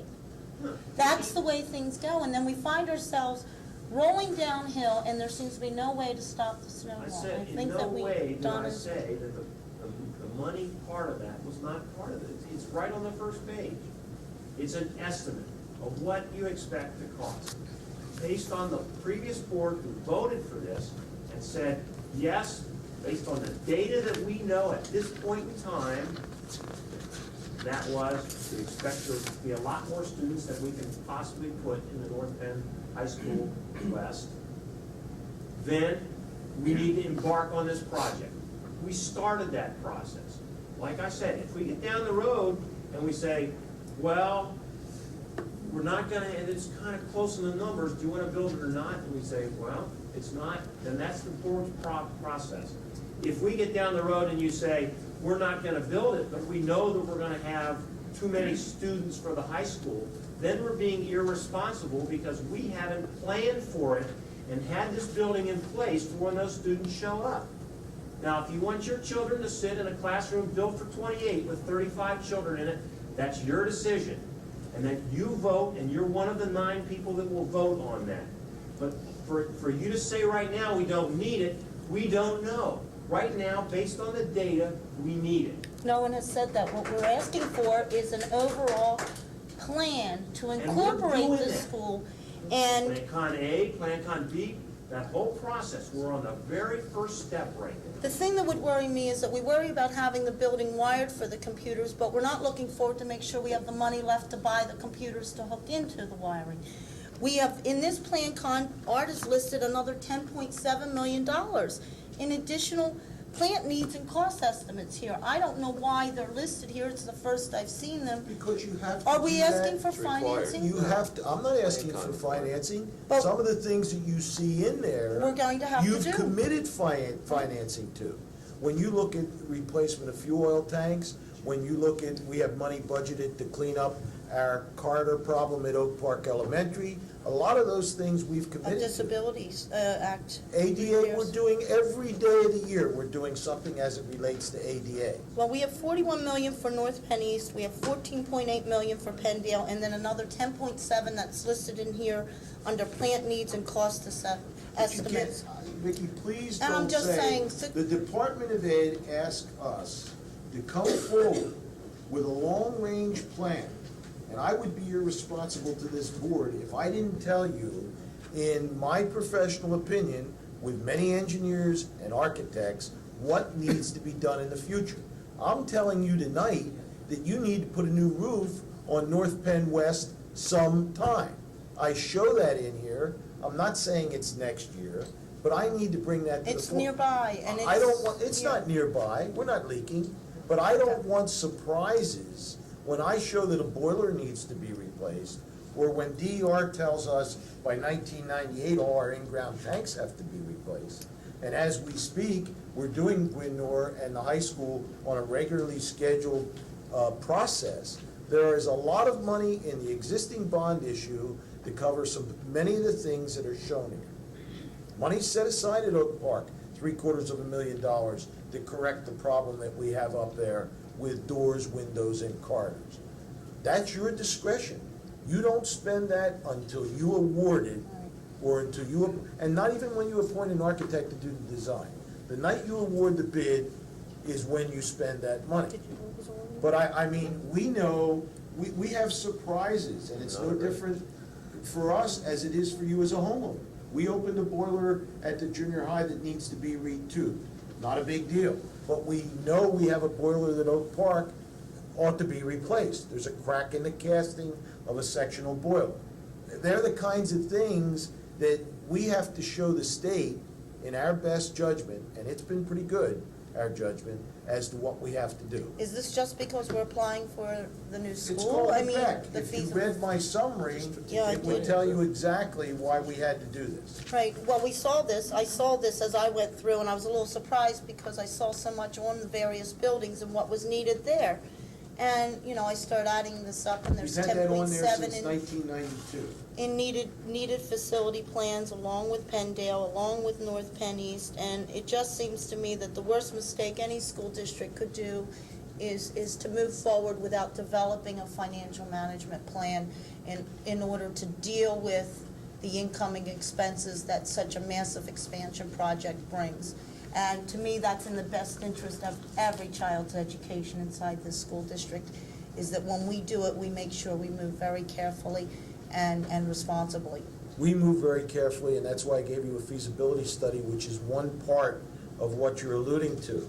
But One part, and it then carry behooves it us forward. to show you conditions and things that exist in our buildings, and the conditions where we're saying good, fair, excellent, and show you what's ahead. Well, we see it, but you know, a lot of members out in the community may not quite realize that, you know, a district this big, that this high school isn't the only thing on our shoulders. This has been available since 1992. I had to do this feasibility study, and Mr. Breslin will tell you, he gets more dollars than I can think about to do these for school districts. We did it in-house, and he would probably tell you the thousands and thousands of dollars that districts pay him to do this. We wanted to do it because my people that are the mechanics, the people that are there and can identify and service this equipment, wanted to come forth and share with you as a board, but we did it in 92. We had to do this for both Bridal and Walton. But it wasn't, you know, I received the big notebook, I paid for the big notebook from the North Penn High School Committee, the second high school committee, that large, I don't know, several hundred pages. But this is something that's generally there, and it's passed to the board as it was to us. So what was there from 92? Same thing. I didn't necessarily see, you know, but I apologize. In the plan I mean, I copy. have the copy available. my point was, again with Donna's, and I believe there are at least a few other board members who agree that we should at least look towards, we should balance both aspects off. Along with looking at this, let's bring forward some strategic planning and some financial projections. Vicki, no one's saying that we're gonna do this without carefully studying the costs and the financial implications. Okay. Every step of the way, we're gonna be looking at it. You know, that's the whole purpose for starting it off. How much of this 41 million will we have to borrow? Will we have to borrow? How much is future borrowing? Those sixes are old. 41 million, they're borrowing back. We used the 6 that we had to buy the land that we're gonna have to put back in. But Dennis told me, when I said I thought it was coming from the future high school borrowing, he said, no, it's coming from the 92 bond issue. No, what he He said. corrected me and said I was wrong, and No. that it was You coming have from to the 92. reimburse the 92 issue for the $6 million to purchase the land, so you would borrow Oh, so we borrowed, approximately $41 million. we took it from the 90 and paid it back by the 92, and now we'll take it from here and scratch it back to the 92? That is correct. Right. Wow. I'll let Dennis decide. We've got, so the whole 41 million is future debt. Yeah. Thank you. Mr. Breslin, I did have one other architectural question for you. Okay. In concept, where would future expansion take place if it were necessary? Future expansion would simply be a continuation of this corridor, and on 3 levels, you could add, in a very short distance, enough classrooms to take it up to 1,600 students. Excuse me?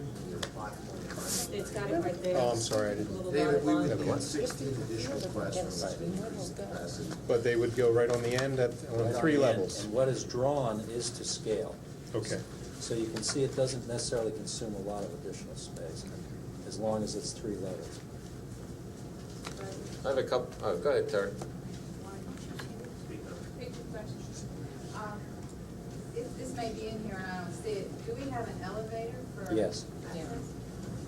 Yes, if you recall in our visit to one of Mr. Breslin's buildings and our discussion regarding his Bangor Elementary, and in light of the fact that we constantly hit rock on all of our properties, we will be putting attic storage in this building instead of going below grade. So the elevator will actually go up to the attic for storage. The A roof will serve as an attic. Just answered my question, are we putting an A roof on this? Is that your recommendation?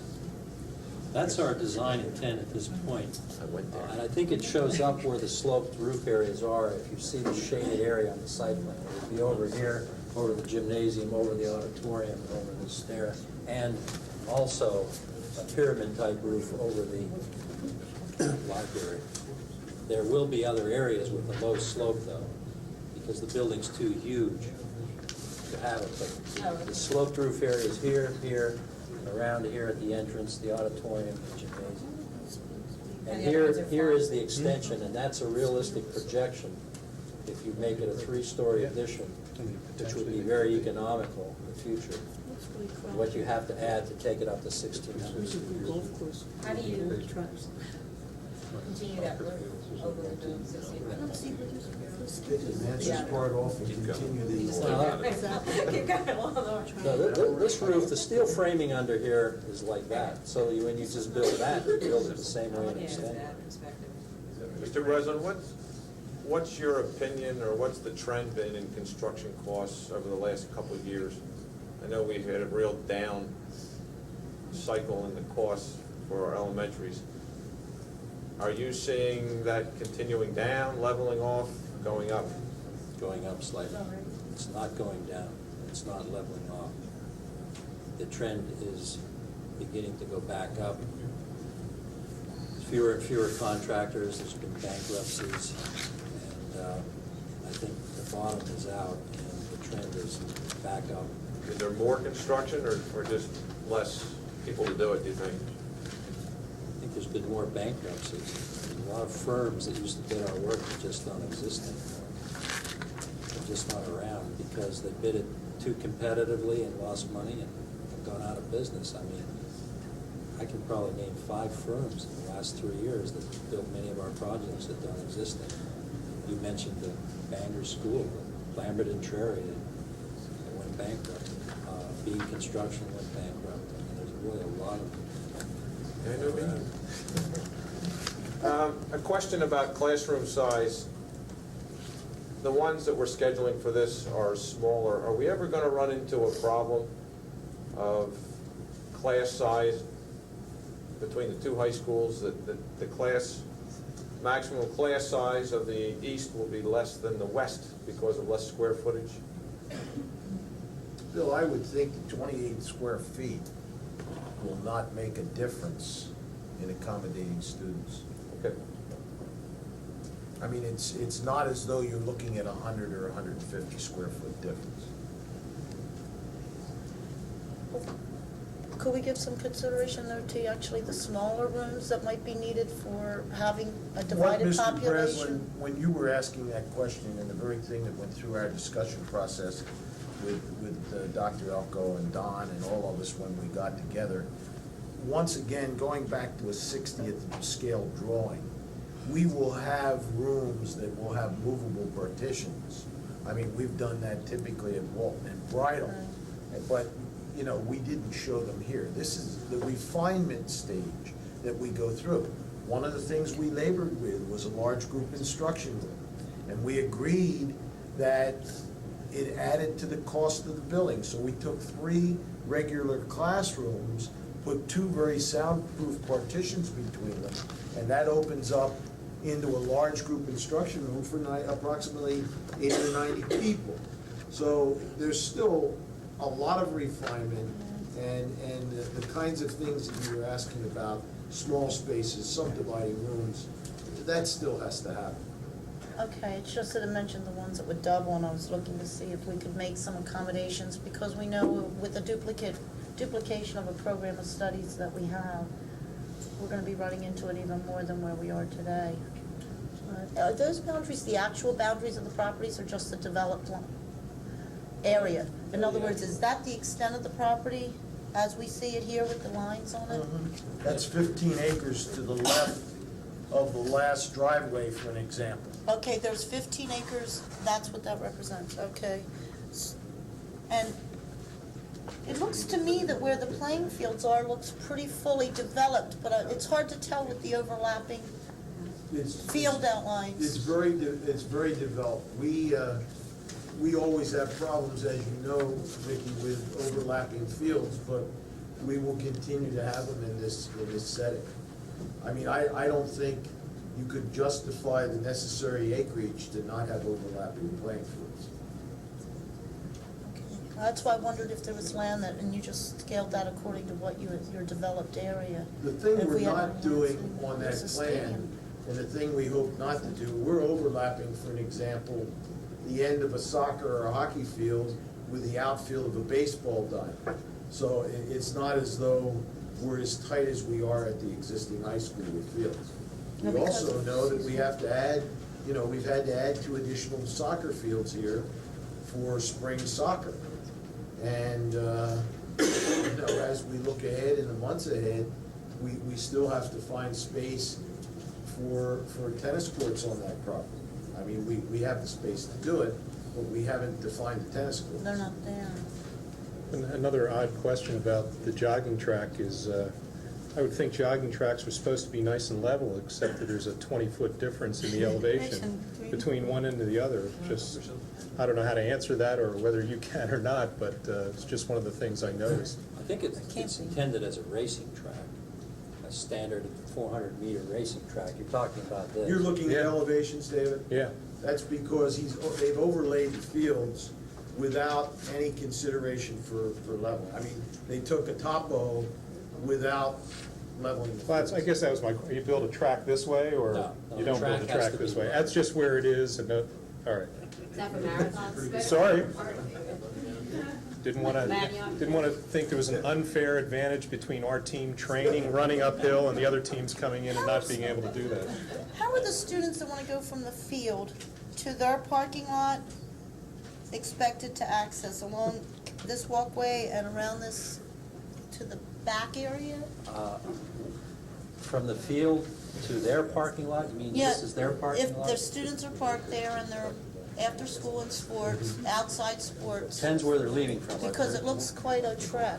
If they're leaving from the building, you simply exit out these No, doors. yeah, If you're I'm leaving saying from from the the field. locker rooms, you simply exit there. I'm thinking from the fields themselves. Lots of times these kids will just pick up their stuff and they're headed out. I'm sorry, I don't follow the question. From the field itself, directly to their vehicle. I mean, if they leave the building, go there, and then have to go back to their car, right? No, if they're playing on the field and then they're leaving, sometimes they will just jump in their car and go right from their game or their practice or what have you. How will they go from the field, the playing field, directly to their vehicle? All right, if they don't move their vehicle, and if they're parking here, they will have to walk from here and walk on over and around the building.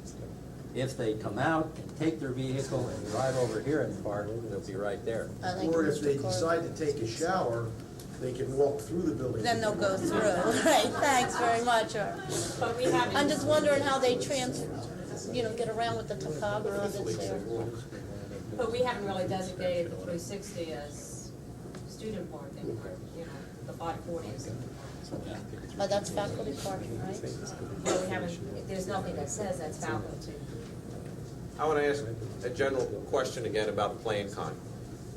As we go through these procedures, all we're doing is positioning ourselves to get information about what we want, about cost, but we're not committed till we accept the general contractor's bid and signed documents. Is that correct? That's correct. So everything we're doing is just preparation to make an intelligent decision. Am I correct? Thank you. I'd like to take a 5-minute break now so we can change the videotapes. And What'd you say we're and doing? we'll, 5-minute no break. more board Video questions. change. I said, we're basically sanctioning the material. Zoom now. Videotapes are okay, I presume? Great. We'll resume. Are there any other board questions, final questions? Just a comment, we haven't thanked you for your excellent plan. It is very nice. It's a very nice plan.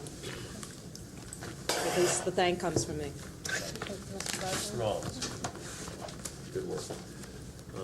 We'll now open it up for the citizens. If anyone would like to come up and ask questions, please be aware that you need to give your name and address and state your questions. Please, yes, please come to the podium.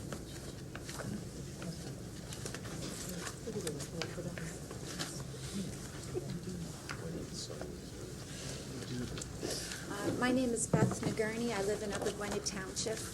And in looking over the plans, my questions or concerns is in the area of safety and quick and safe exit from the building in the case of an emergency from the upper levels.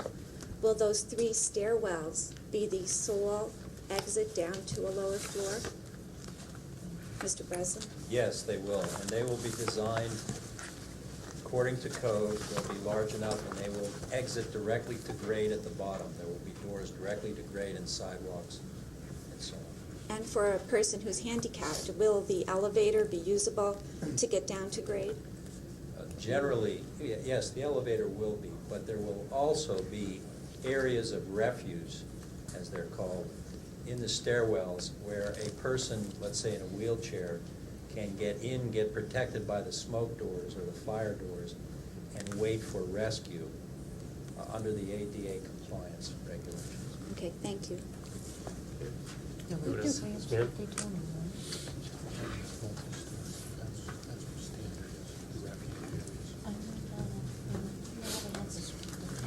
Becky Sturchio, Montgomery Township. I don't know, maybe this was mentioned and I just missed it, but I see that there is a broken line square in front of the bus loop. What is that area intended for?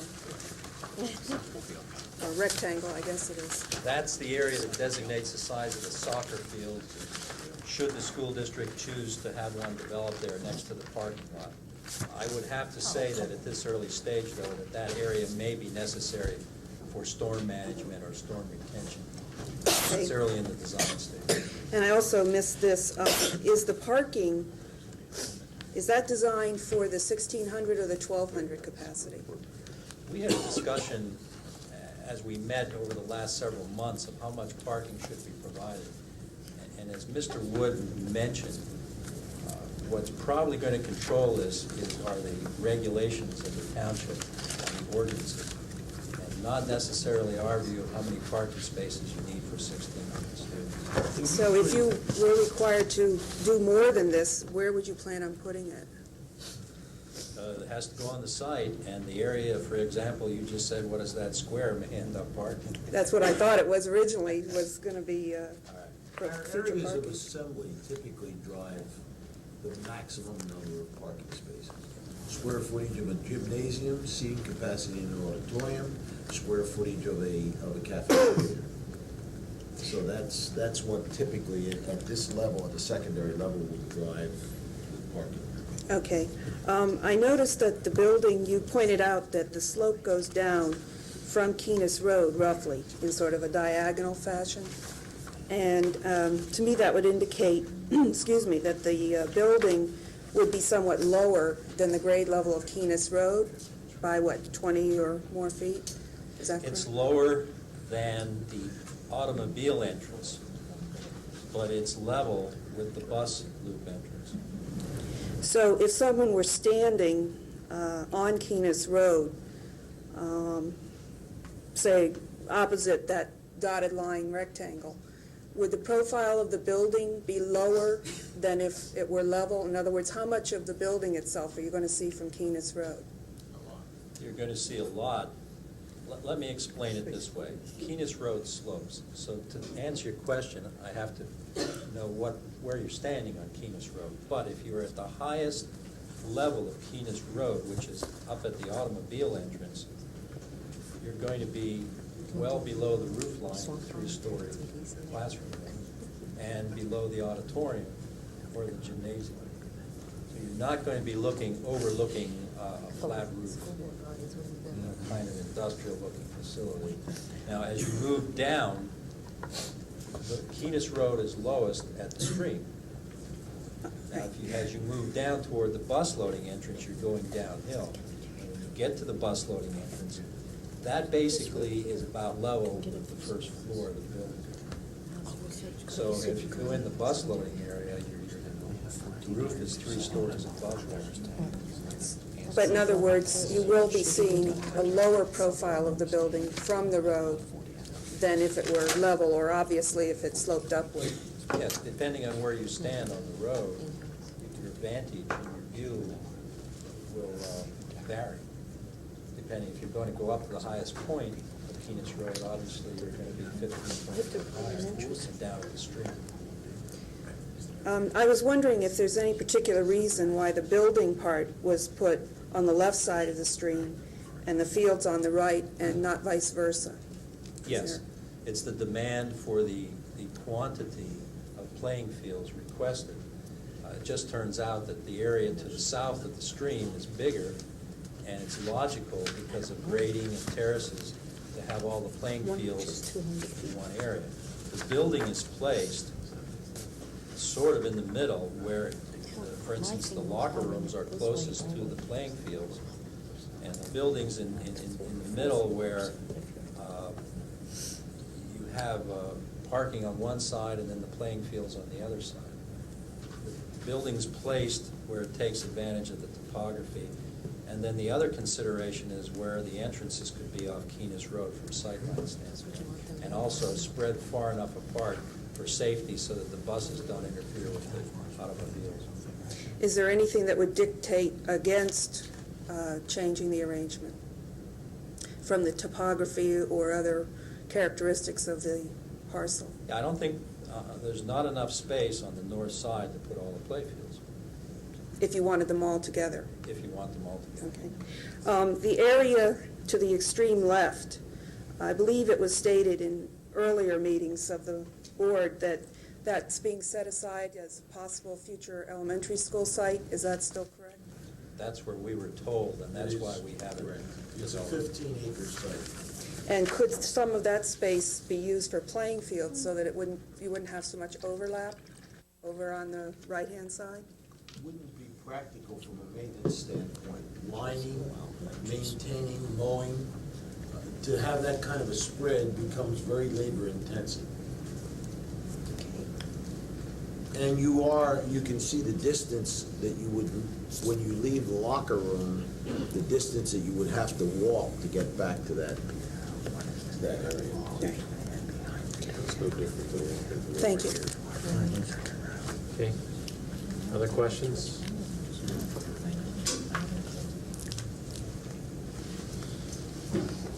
My name is Lori Anderson. I'm from Montgomery Township. I have a question about the potential addition there to the far right. When you will the foundation for the addition be poured at the same time that the rest of the construction goes on? No. So we're simply planning for the space. if the board decides that it's necessary, then you have to start from scratch? Yes. It was my understanding that everyone was anticipating that at some point we would need, at least temporarily, to go to the expanded structure. Is that correct? Based on PEL projections? No? Let me just clarify from scratch. We will size, if you will, electric service, boilers, every utility and everything we need to expand that area will be sized for 1,600 students. Right. As well as 12-foot wide corridors and so forth. So that addition it's not unlike, and most people don't realize, we put the same type of addition on Penn Brook shortly after it was opened. I was just wondering if by pouring the foundations or maybe laying the groundwork for that, when you're doing the major construction, you could postpone possibly having to put up the structure itself a little bit, until you, I wouldn't want anybody to have to build that addition on until it was absolutely needed. That's why we you have do to it. So it's most, but it is most efficient to do it this way? Most Okay, all right, thanks, that's it. How long would that construction take? How long would it take? For 16 classrooms and corridors, Bob? 8 months. 3 stories, it wouldn't take long. So you're talking about construction while school is in session? Oh, there's no problem. It's out at the end, it's not going to disturb anyone. Well, it's going to disturb the classrooms that their walls are going to be connecting. They could Not be in the really. summer. With the brick walls at the end and the acoustics, it could go on. We just did an addition to the Allentown Public Library, right on, and it went on for 9 months. And nobody even, you could sit in the library in quiet, and you weren't disturbed at all by the construction at all. You did all that work at Wilson Pardon? while school's in operation, correct? Wilson. Sure. But Wilson is perfect. Now, this addition, if you build it, let's build the first one first. If you build it would go on really very easily. Okay. Other questions? Yes, sir. I'm Ed Goodwin from Montgomery Township. I bought approximately a third of the back edge of the property, and I was wondering what kind of treatment the property is going to get between my place and your place. I would only say that, Mr. Goodman, that will be set forth by the township, and if you have had an opportunity to look at some of our most recent buildings, Bridle Path and Waltham Farm, we're berming and we're planning between property lines, and I suspect that will be a requirement for this particular. Can we hold the berm low? I don't want to lose my view. I agree with you. You're an exception. We have some people that don't want to look at schools and would like a higher burn.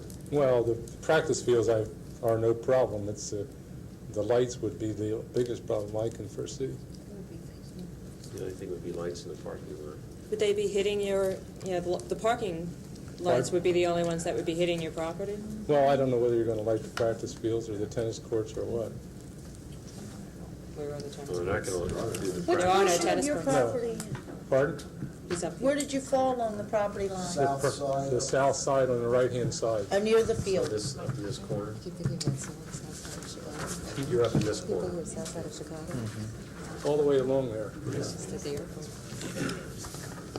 That's, We would entertain your comments at our township hearing about wanting to be able to have some vision. Okay. Because we get a mixed, I mean, we have people that want 10-foot berms, so they don't look at our schools, and we have other people who really like to look at our schools. We kind of think they're attractive. okay, thank you. Okay. Any other questions from the audience? Warren?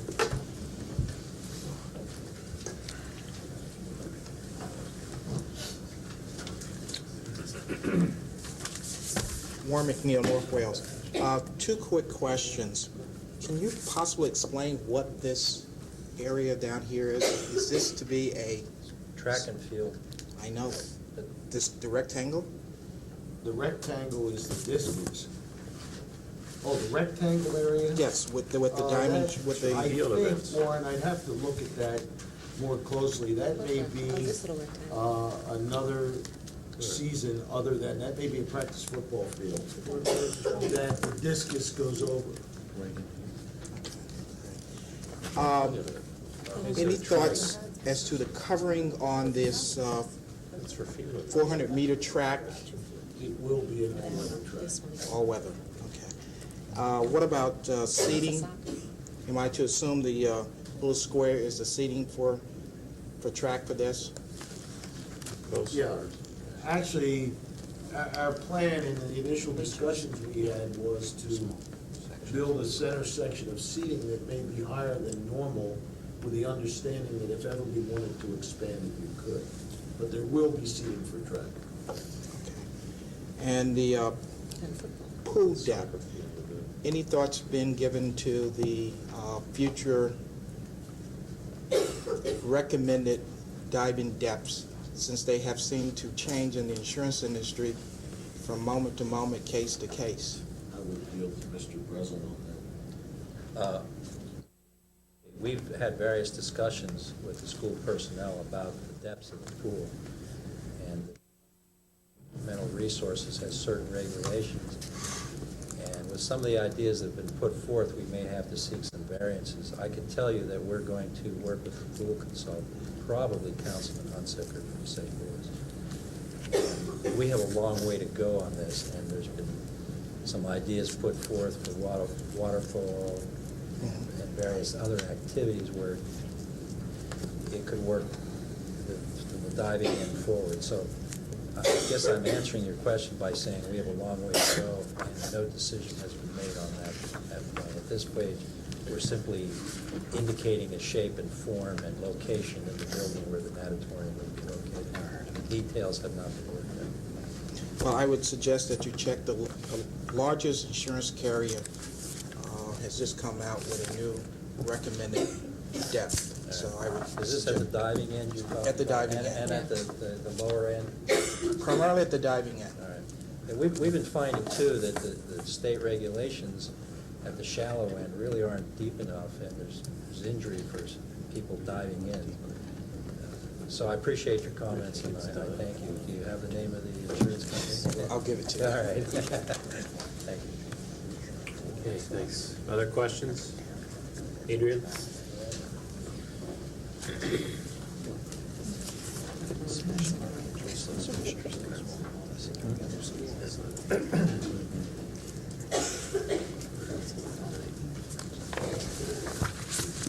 I wanted to ask on, I guess it's A04.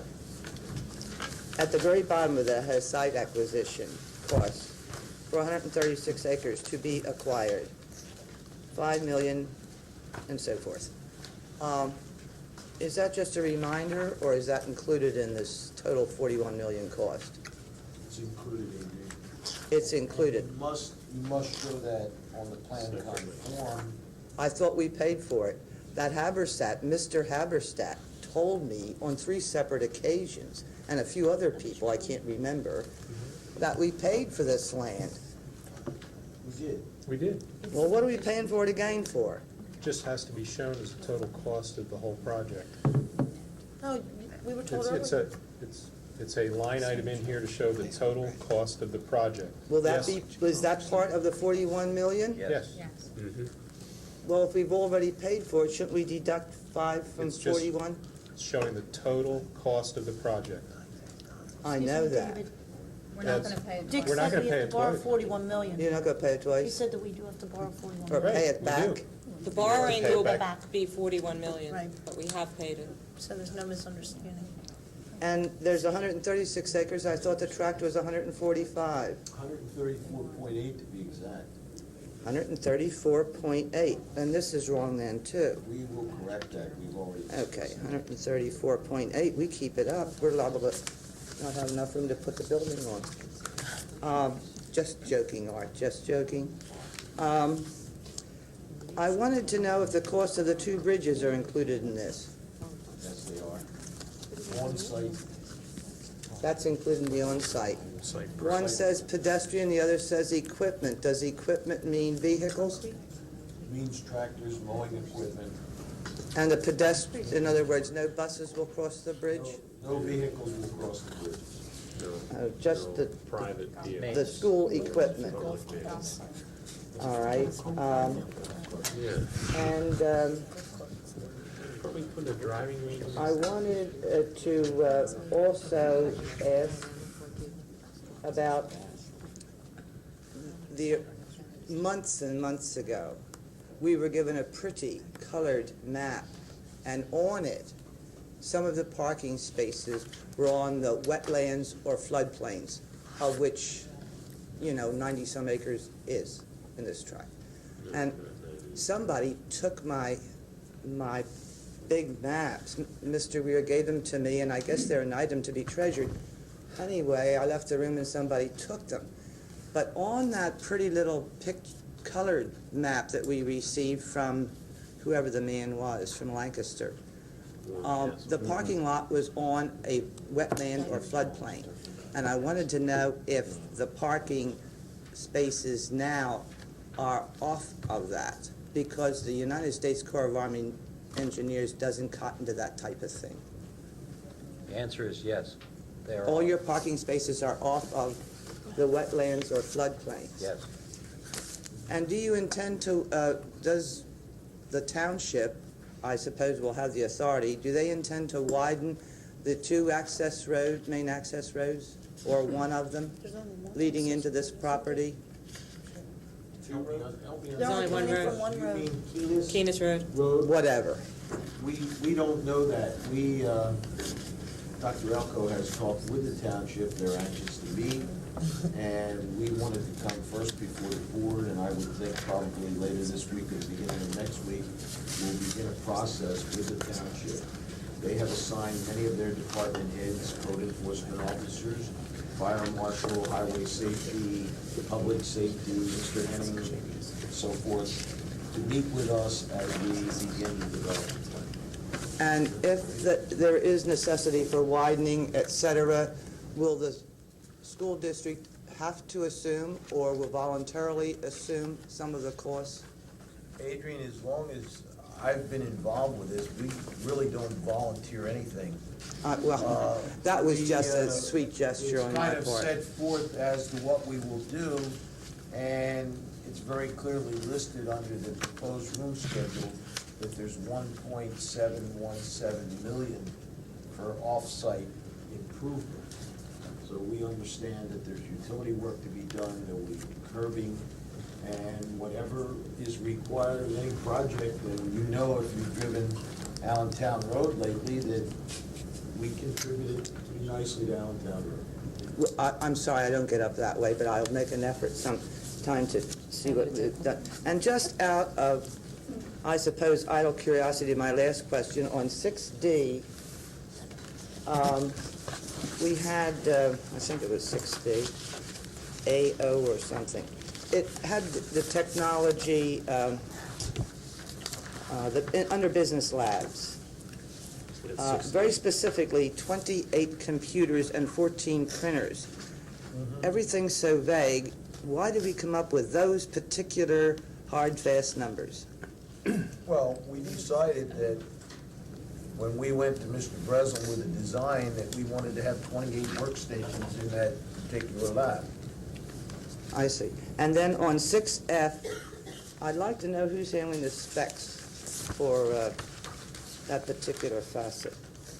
6F, excuse me, for, in regard to what? In regard to, was I wrong? 6F, it's under business labs. No, never mind, gentlemen, I lost it. No, business labs are on 6, C, I think, or D. There was a lot of technology, I suppose, and that's why Mr. Whites had mentioned some of this, and I'm concerned about who's handling the specs for the technology equipment that's going to go into this building. That will be handled by members of the Technology Strategic Planning Committee, Boy, of that's which a Mr. Whites mouthful. is an active member and board representative on that Honestly, it committee. is far enough off at this time that the best thing that we can do is just say, from what we know today, how much space do we need?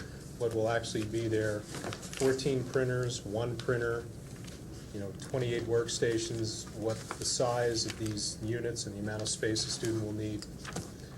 But As you we are get farther down the road, we'll be better able to make those estimations. But right now, how much space can we guess? This is a best guess. Oh, okay. Now, you're serving on it, and are the faculty members, are there faculty members from the district? Dr. Joan Nolan from the high school, Elaine Seiler from the high school, David Decker from the district office are some of the people that will be And they, along with Mr. Weiss, will be writing the specs when we're down to They will be working that. with the architect and Mr. Wood on those specs. Right. All right, thank you very much, gentlemen. Thanks, Adrian. Anyone else? Any other questions? Okay, Can at I this ask point, As just as a result of what was Sure. asked out there, as Adrian was speaking about the wetlands, and I believe another audience member was bringing up the areas, these playing fields, are they encircled by the 41 acres of wetlands? Because, from what I understand, there was 41 acres of wetlands, and it looks like we've used up a good portion of the space, and that includes the ponds, by the way, floodplains, wetlands, and the existing pond. That was going to be lost. And I realized too, as I'm reading through them from what you've said, the slope is going from the north to what we're calling the south. It might be east and west. But at any rate, the land is sloping down towards the fields. Towards the stream. Towards the stream. It's like a V shape. The stream's the lowest part of the site. So, Right. in other words, you see where that pond is over on the right Yes. side? That's on high ground. When you stand next to the pond and look across to the farmhouse, you're really looking down on the farmhouse. You're looking down, but the fields are on lower ground, isn't that correct? Fields are terraced. If you're going, They'll be It's- terraced, but they're on high ground. but, okay.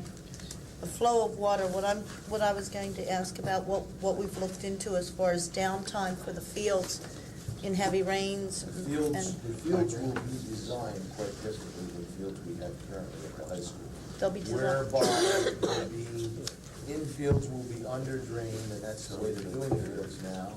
They'll be terraced, as Mr. Breslin pointed out, so that they're raised with swales, between them, and they'll have a crown on them, so that they're gonna dry much faster.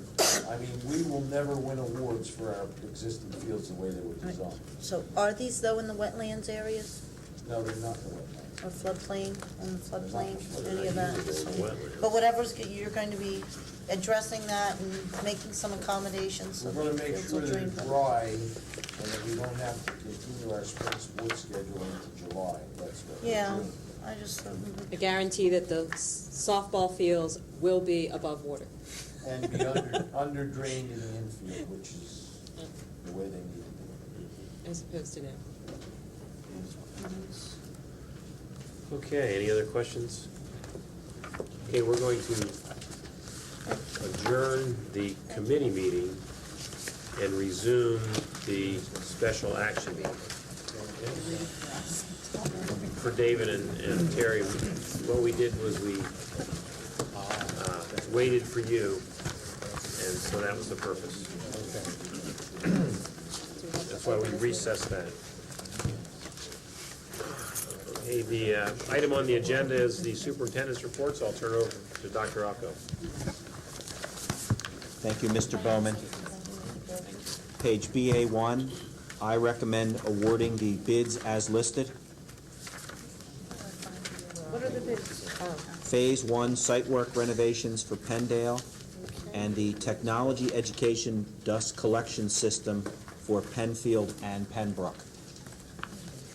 So moved. Second. Moved by Mengel, second by Whites. Any questions? Question. On Associated Paving, Yes. they withdrew it because they missed Bulletin 2. Had they included Bulletin 2? Could they change the price to include it, or they would have had They to, would have increased their price considerably because of the rock they would have cost. increased their cost or their price? Both, Could they have increased their price? not under the public school code. Yeah. They missed it. Then they could and increase their came cost, back, but not their as we have had happen in the past, and requested, in their takeoff, they missed it, so they requested to be excused from their bid. They did it to protect themselves. I know that's what they did, I just wondered if they had added, would they have been allowed to add it in and still compete with the others? No. Not once the bid was open. And that's when they realized it. Did they withdraw after the Thank you. opening of the bid? Excuse me? Did they withdraw after the opening of the bid? Always. In other words, after the bid was open, and they went back to their office. And they said, And whoops. re-looked at their takeoff, they said, whoops. They got in touch with us and And pleaded for us allow them to And escape. it's the sensible thing to do. I Yeah, mean, they'll it's cheat in the us school somewhere. code, you don't want to enter into a project of this scope with someone that has underbid the job. You're absolutely right. They'll try to recover the money somehow, or the losses. Yeah. Not Art, that I'm watching. Thank you. my Any other question, I'm sorry, Vic, I do. Art, my concern is that there is such a large disparity between Horgan Brothers and S&H Landscaping, and we're looking at about a third of the third cost difference, and I'm just hoping that both of these contractors were on the same page, and. They were. Did you check S&H this? S&H, I'll tell you what I did. S&H has our site work at Walton, and we've been extremely happy. They were low bid, if you recall, by a considerable amount on the Allentown Road reconstruction.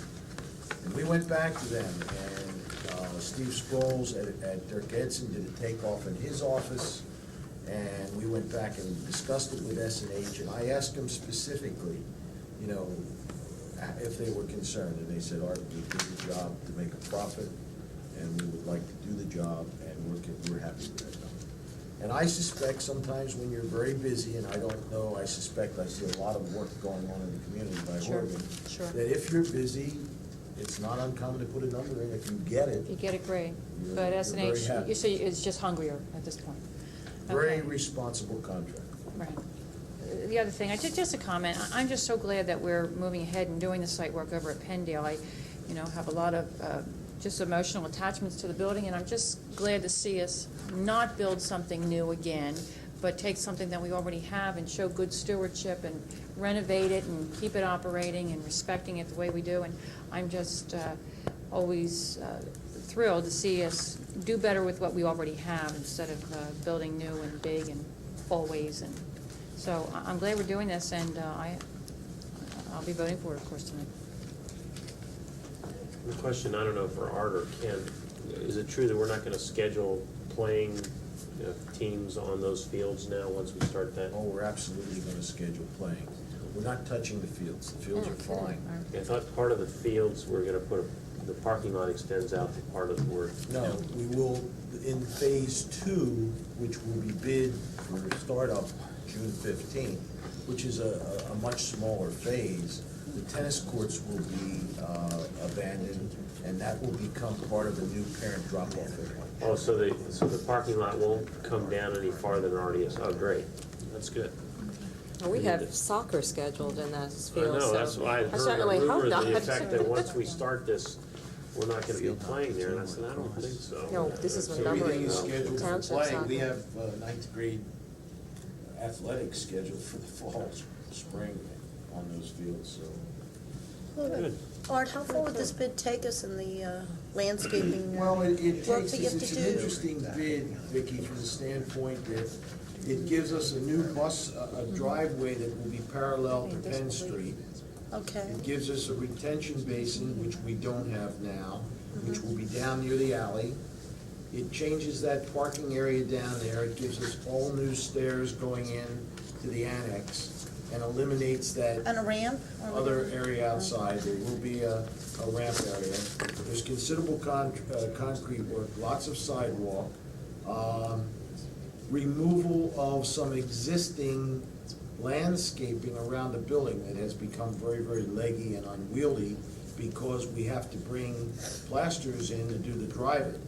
And as that building is now, you couldn't scaffold against that. So phase one really preps us. Now, what it does not include is overpaving of this upper parking lot, the removal of the tennis courts, and taking the existing bus circle and putting that into a student courtyard. So there's not, the next phase will be considerably less than this. We're anticipating that, and our total budget was $850,000. So we feel that the next phase is gonna be somewhere around 225 or 250,000. Okay, This is the thank you. I tough think it'll phase help the because audience. it includes stormwater, the full length of the property and into the basin to correct some problems that currently exist. Okay, super. Any other questions? Okay, all those in favor? Aye. Opposed? Motion carries. Is there a move to adjourn? So moved. Second. We're adjourned. Thank you. Yes. We're out of here. Okay.